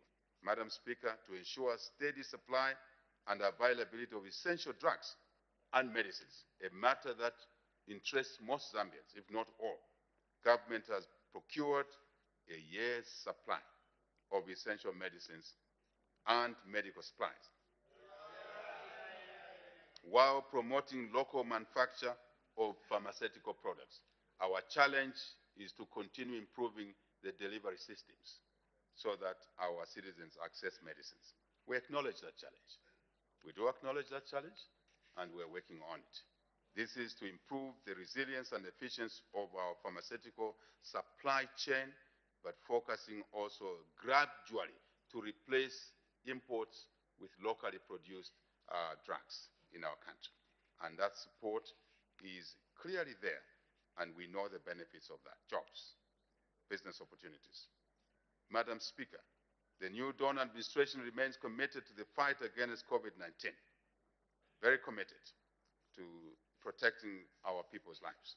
We are happy to note that the COVID-19 vaccination campaign that was relaunched on the 8th of October 2021, coupled with interventions, has now, or if you like, encouraged citizens to get vaccinated, with our national COVID-19 vaccination status having dramatically improved from less than 10%, to be specific, only 3% or thereabout at the changeover of government in 2021, to now a national vaccination average of well over 46% in 1 year. This is not enough. We are not satisfied as a government, and efforts shall continue in this direction. We have since attained above 70% immunization in 22 districts, and we would like the remaining districts to move and move quickly. Madam Speaker, our government shall continue to prioritize food and nutrition security through diversification of food production initiatives and ensuring the attainment of the Sustainable Development Goal of ensuring zero hunger in our country. We are pleased to report that the country is food secure. The country is food secure, with over 1.2 million tons of surplus maize in stock already.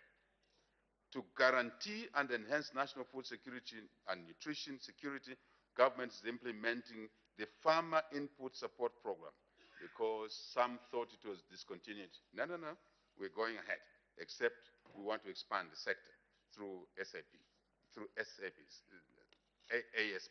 supporting, as it were, over 1 million small and medium-scale farmers with fertilizer and seed. This will continue. In addition, government is implementing the Food Security Pact program to take care of the most vulnerable in our communities. This program is benefiting 263,700 recipients in the name of households, with 40,000 households being supported with inputs, fertilizer and seed for something new called wetland farming. Wetland farming. Something is going on there. I invite members of parliament to watch what is happening there, which is very important to your constituencies and to this country. Wetland farming. Because we have water in the rain season, flooding, and we could do rice, but in the dry season, we just put fire to that area. But now we can produce food in the dry season. Market is not an issue. You are behind. Listen to me. Madam Speaker. Madam Speaker, government remains committed to implementing various interventions aimed at improving access to clean and safe drinking water, adequate sanitation, as well as ensuring national water security. The Kafue Bulk Water Supply Project, Kaputa Water Supply Project, and Sanitation Mufumbwe Water Supply Project since have been completed and commissioned, benefiting over 485,000 people, with the Chinsali Water Supply Project also coming to commissioning very soon. This will benefit an additional thousands of our people. Government is also working towards completing the Kaflafuta Water Supply Project. The works are going on now. They had stopped, but they are going on now. And the Nkana Water Supply and Sanitation Project, as well as the Chipata, Madam Speaker, Chipata Water Supply and Sanitation Project. Very important. Ongoing projects still to be completed are integrated small township water supply and sanitation projects in Nakonde, Yatata Yamayo, in Nakonde, and Mpika districts. Madam Speaker, I'm simply saying mothers and fathers. Yatata Yamayo means mothers and fathers. And Mpika districts, transforming rural livelihoods into, as well as in Western Zambia project and Zambia Water and Sanitation Project on the Copper Belt, as well as the Lusaka Emergency Water Supply and Lusaka Sanitation Project, Madam Speaker. Once completed, the projects will provide safe, clean drinking water for well over 1.5 million of our people. Madam Speaker, I am addressing Madam Speaker. Madam Speaker, a total of 94 piped water schemes were constructed in the first half, just the first half of this year. 438 additional water boreholes, 871 non-functional, again, abandoned boreholes have been rehabilitated countrywide, and a further 279 sanitation facilities were constructed. In order to sustain the continued implementation of water supply and sanitation projects to improve the health and well-being of our people, Madam Speaker, we shall work at ensuring the commercial viability of our utility companies. We are aware that the water utility companies are underperforming. They have been basically not doing exactly as we want them to do as citizens. We are working on that. We are alive to that. Madam Speaker, we need to improve the quality of management and leadership. Leadership is the key in anything. Leadership is the key. I'm sure the country has seen it in the last 1 year. Leadership is the key.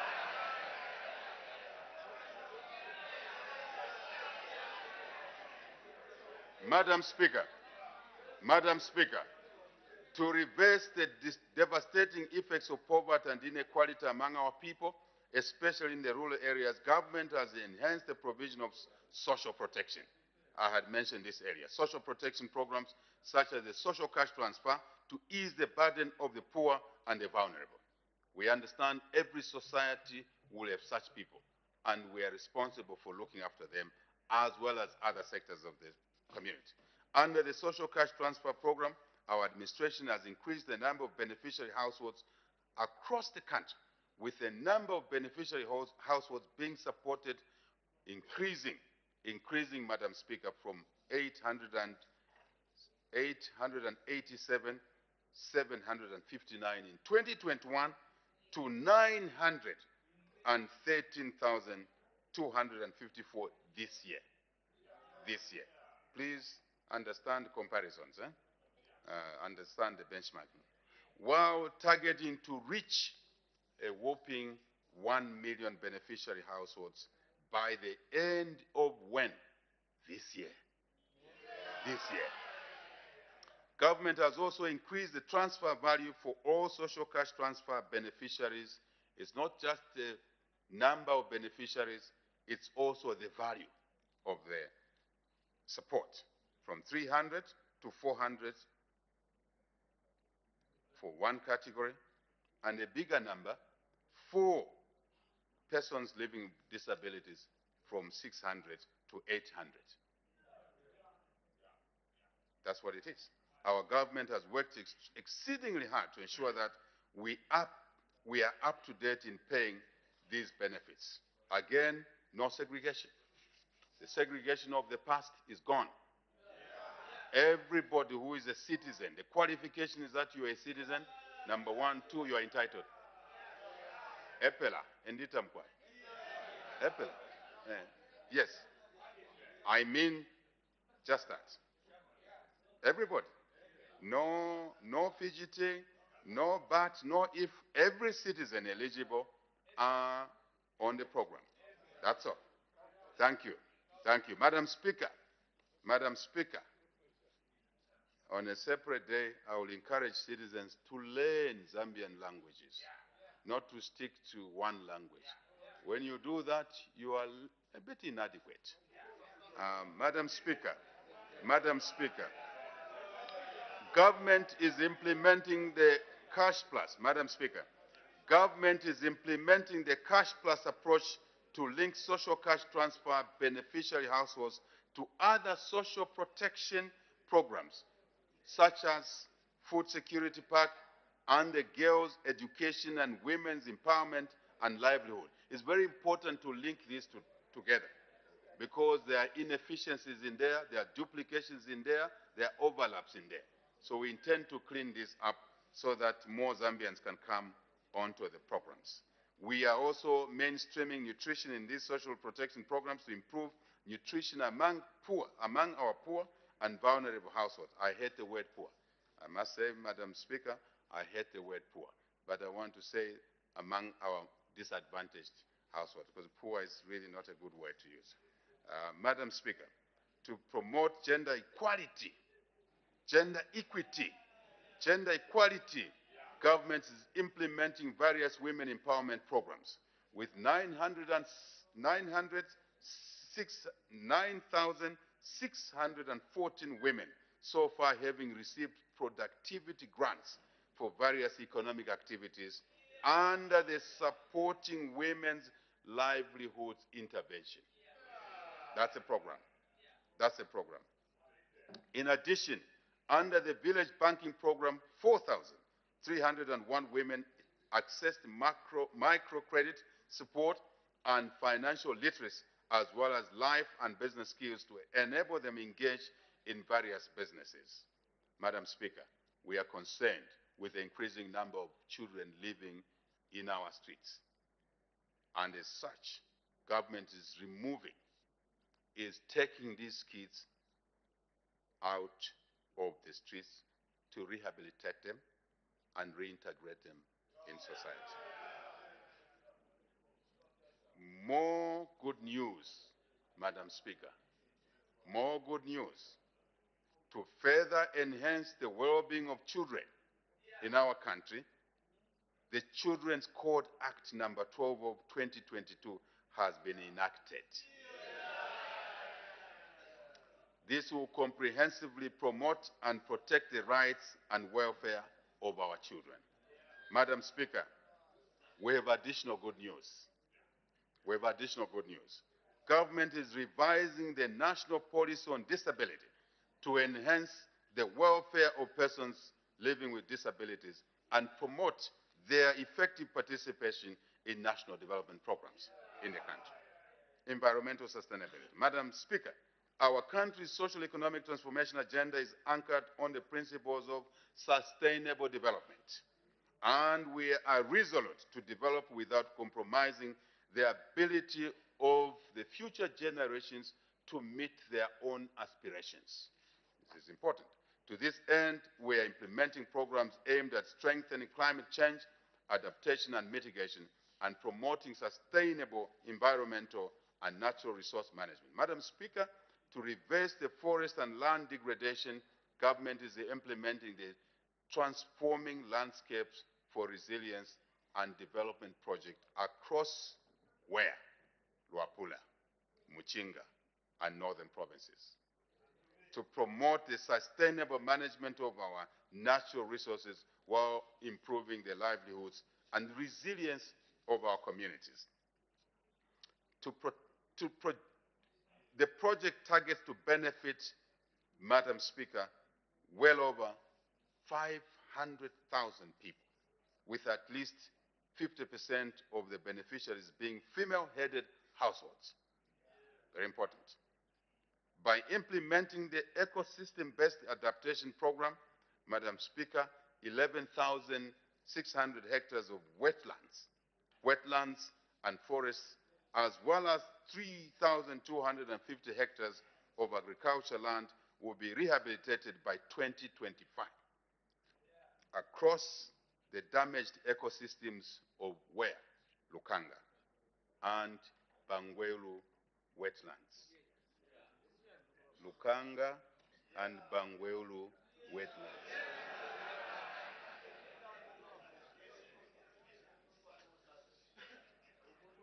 As we know, Lukanga and Bangwelu are in Central Province and are also in Luapula Province. Thank you. These restorative, we care for you all the time. These restorative measures, Madam Speaker, will result in 50,700 people benefiting through various economic activities, such as agriculture, fishing, forest-based industries. Madam Speaker, we are promoting afforestation. Hear me out. We are promoting afforestation, deforestation, reforestation,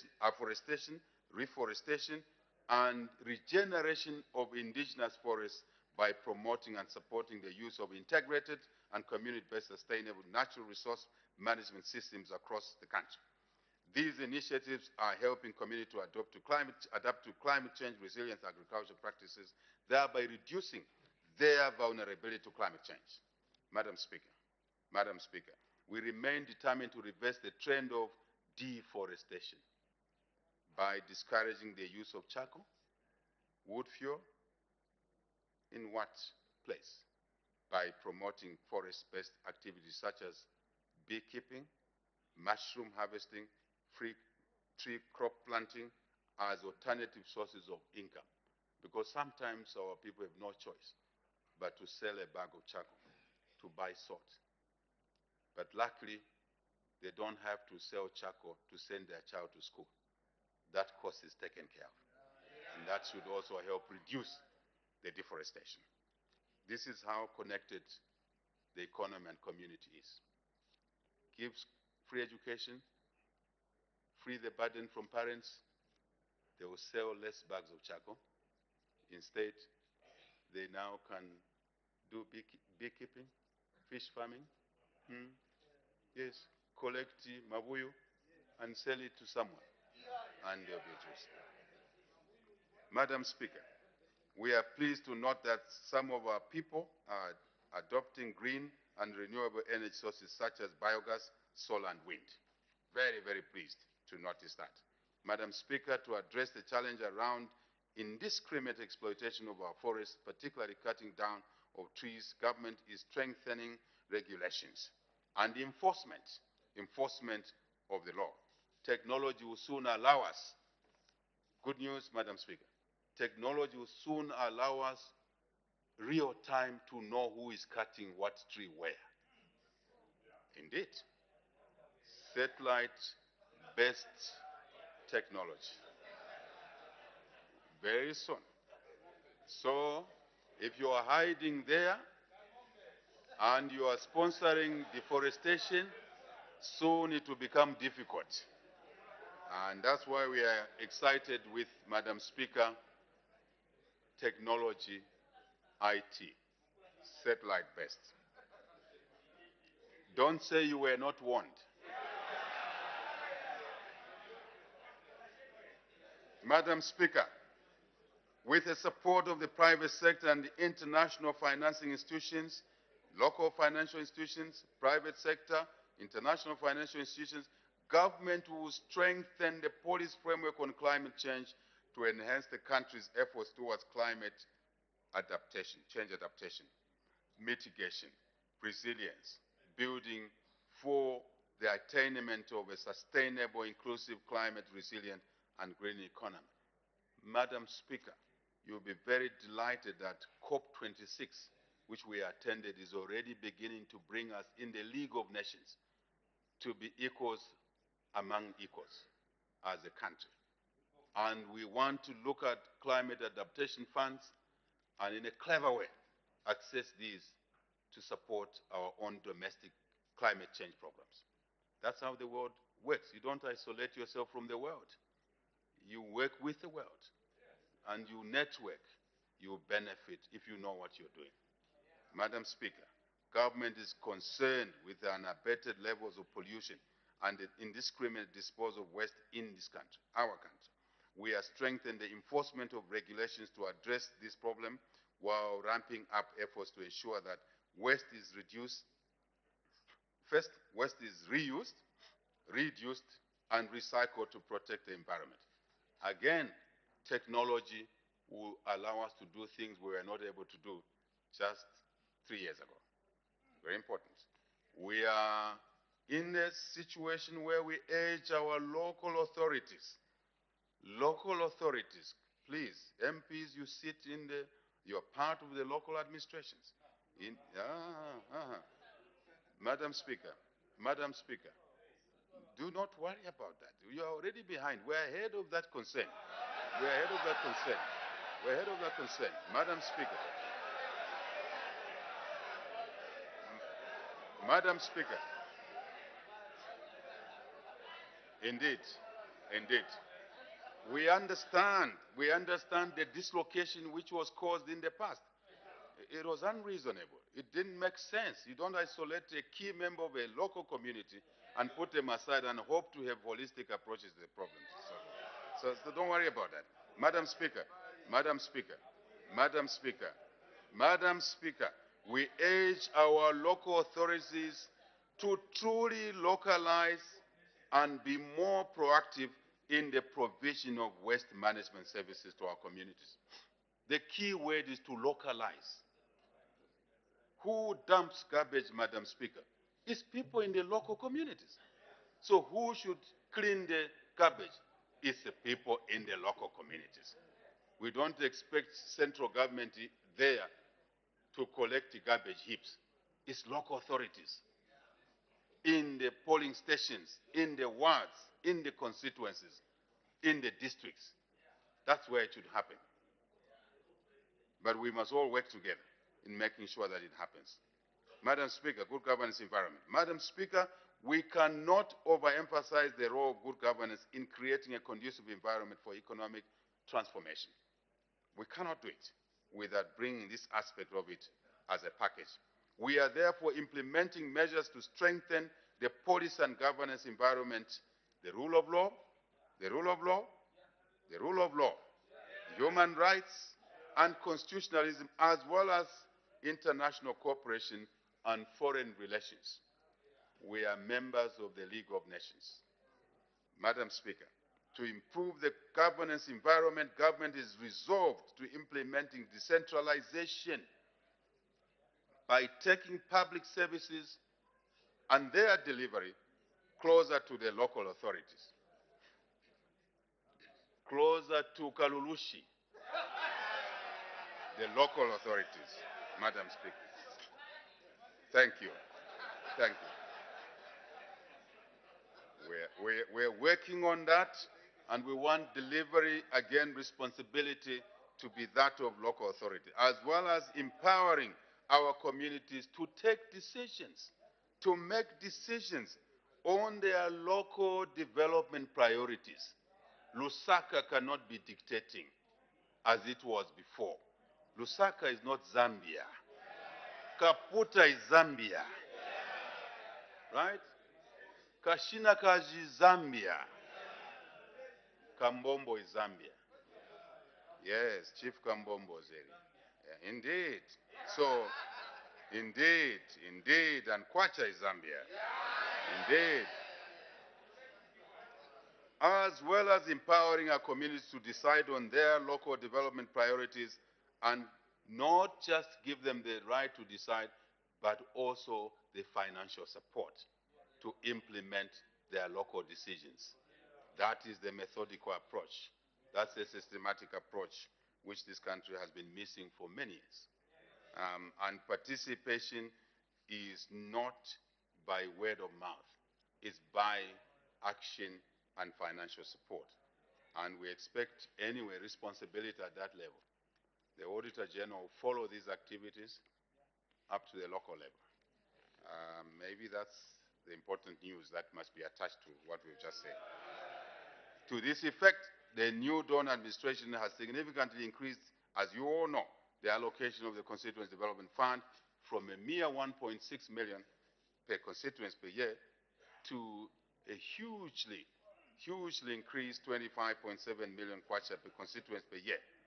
Really, why should government and local communities not deliver development? Why? There is no reason, Madam Speaker. And we are watching as a government how to ensure compliance on the utilization of these resources. We are working out measures. We invite suggestions from all of the members of this House, all of the members of the Zambia community, because this is not for the new Dawn government, it's for the people of Zambia, all of the people of Zambia. And that is important. And we have expanded the scope of the fund to include components to support the women, to support the youth, small business. Yes. Mlekutika. Madam Speaker, I'm saying, I hope people are hearing. Madam Speaker, we are alive to the challenges that have led to the low uptake of the resources under the fund. We are aware of the challenges that have slowed down the uptake of the Constituency Development Fund, and as well as the restrictions imposed by legislation. Because when the change was made in quantum allocation, the legal and other procedures, including procurement procedures, lagged behind. So we now want these to catch up with the vision. So it's very important that we do that together, not in isolation. And so no need to whinge. Just come to the table and make suggestions. Madam Speaker, community leaders must be involved in the CDF. Community leaders, they must be involved. To scale these challenges, to deal with these challenges, we shall streamline operations of the Constituency Development Fund at all levels and review relevant legislation. Review relevant legislation to allow our expanded stakeholder participation and indeed inclusivity. Furthermore, government has embarked on a review of the National Decentralization Policy of 2013 in order to address the impediments to the implementation of the decentralization reforms. We don't want to discard the good work that may have been done in the past. We want to build on it and ensure alignment of the policy, our new Dawn government policy, with the Constitution, as well as to address emerging issues. Madam Speaker, to enhance the institutional capacity of rural authorities to effectively deliver decentralized public services delivery, government has secured $210 million from the World Bank. Our World Bank, because of the goodwill because of credibility that this government brings to strengthen financing, institutional reform, performance, and accountability in a lot of local authorities in the number 96 rural townships, so we can make them better prepared to manage these resources. The new Dawn administration has and shall continue to respect the autonomy of oversight and governance institutions such as, which ones? The Office of the Auditor General. The Office of the Auditor General. The Office of the Auditor General. The Office of the Public Protector. The Drug Enforcement Commission. And the Anti-Corruption Commission and the Human Rights Commission. Madam Speaker, to provide for better management of public debt contraction, we bring more good news. To manage better public debt contraction that led to extravagance and a debt crisis, yet again, after HIPIC, just 10 years after HIPIC. Unbelievable. This responsible government of yours wants to rein in on this irresponsibility and ensure it does not return ever again. We shouldn't be doing the same things over and over again. It is not good. It is wasteful. Actually, it's embarrassing. Very embarrassing. And sometimes we must have a sense of shame. Just a bit of it, so we can learn lessons to help communities. The provisions, I must say, to provide for better management of public debt contraction, as well as operationalize the provisions of the Constitution. This, your government is undertaking public finance management reforms as part of strengthening the transparency and accountability, and not to allow repetition of costly mistakes. This is evidenced, Madam Speaker, by the enactment of the Public Debt Management Act number 7 of 2022. And thank you to this Parliament for passing that law. And it's now been enacted. No more games around this issue.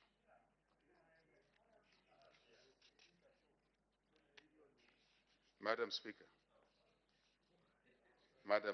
I already called for a bit of shame, and that can help improve for the future. This Amendment Act empowers you, the members of Parliament who are the representatives of the people of Zambia, to provide oversight on debt contraction, so that never again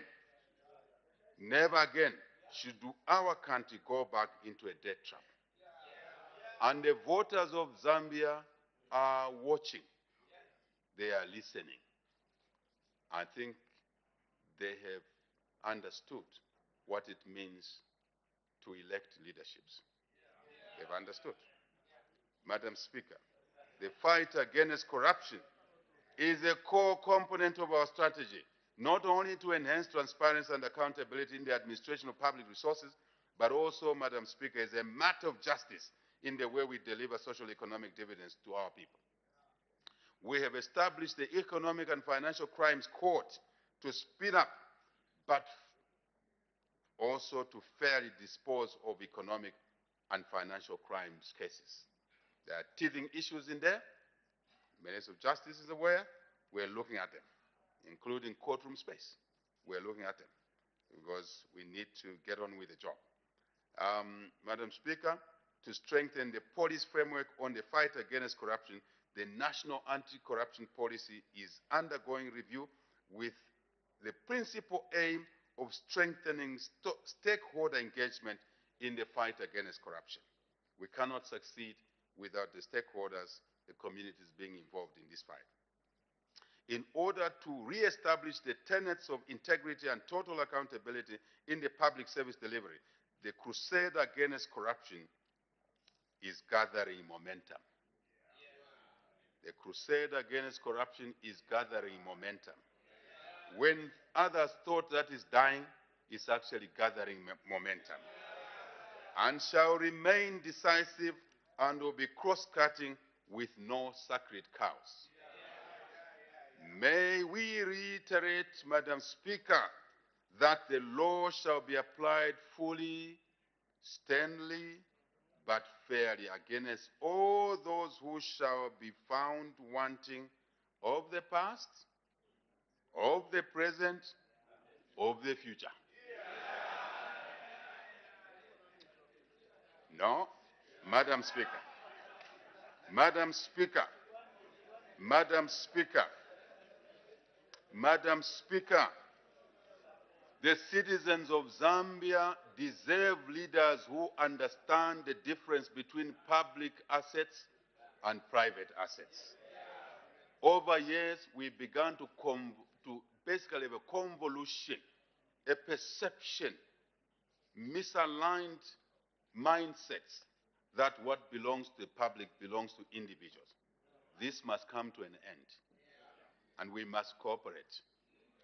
What you see, what we see, how public resources were personalized, cannot be an argument we say the fight against corruption is ethnic driven. There's no ethnicity in here. It is individuals who thought that public money belongs to them. You abuse the trust citizens gave you, and don't complain. Don't appeal to ethnic persuasions. We will not agree to that. We will not agree to that. As a country, Madam Speaker, going forward, as a country, as citizens, let us replace corruption with the art and value of work, more hard and smart work. We shall be okay. We shall still look after our families through hard work, not shortcuts. No. No. Madam Speaker, our administration continues to address the gaps in the electoral process, with government committed to reviewing relevant electoral laws and regulations in line with the international best practice. Further, yes, that's a minute. Madam Speaker, further, we have commenced implementation of the continuous voter registration, which was not done ever before, despite the law being put in place years back. So, in line with this Electoral Process Act number 35 of 2016,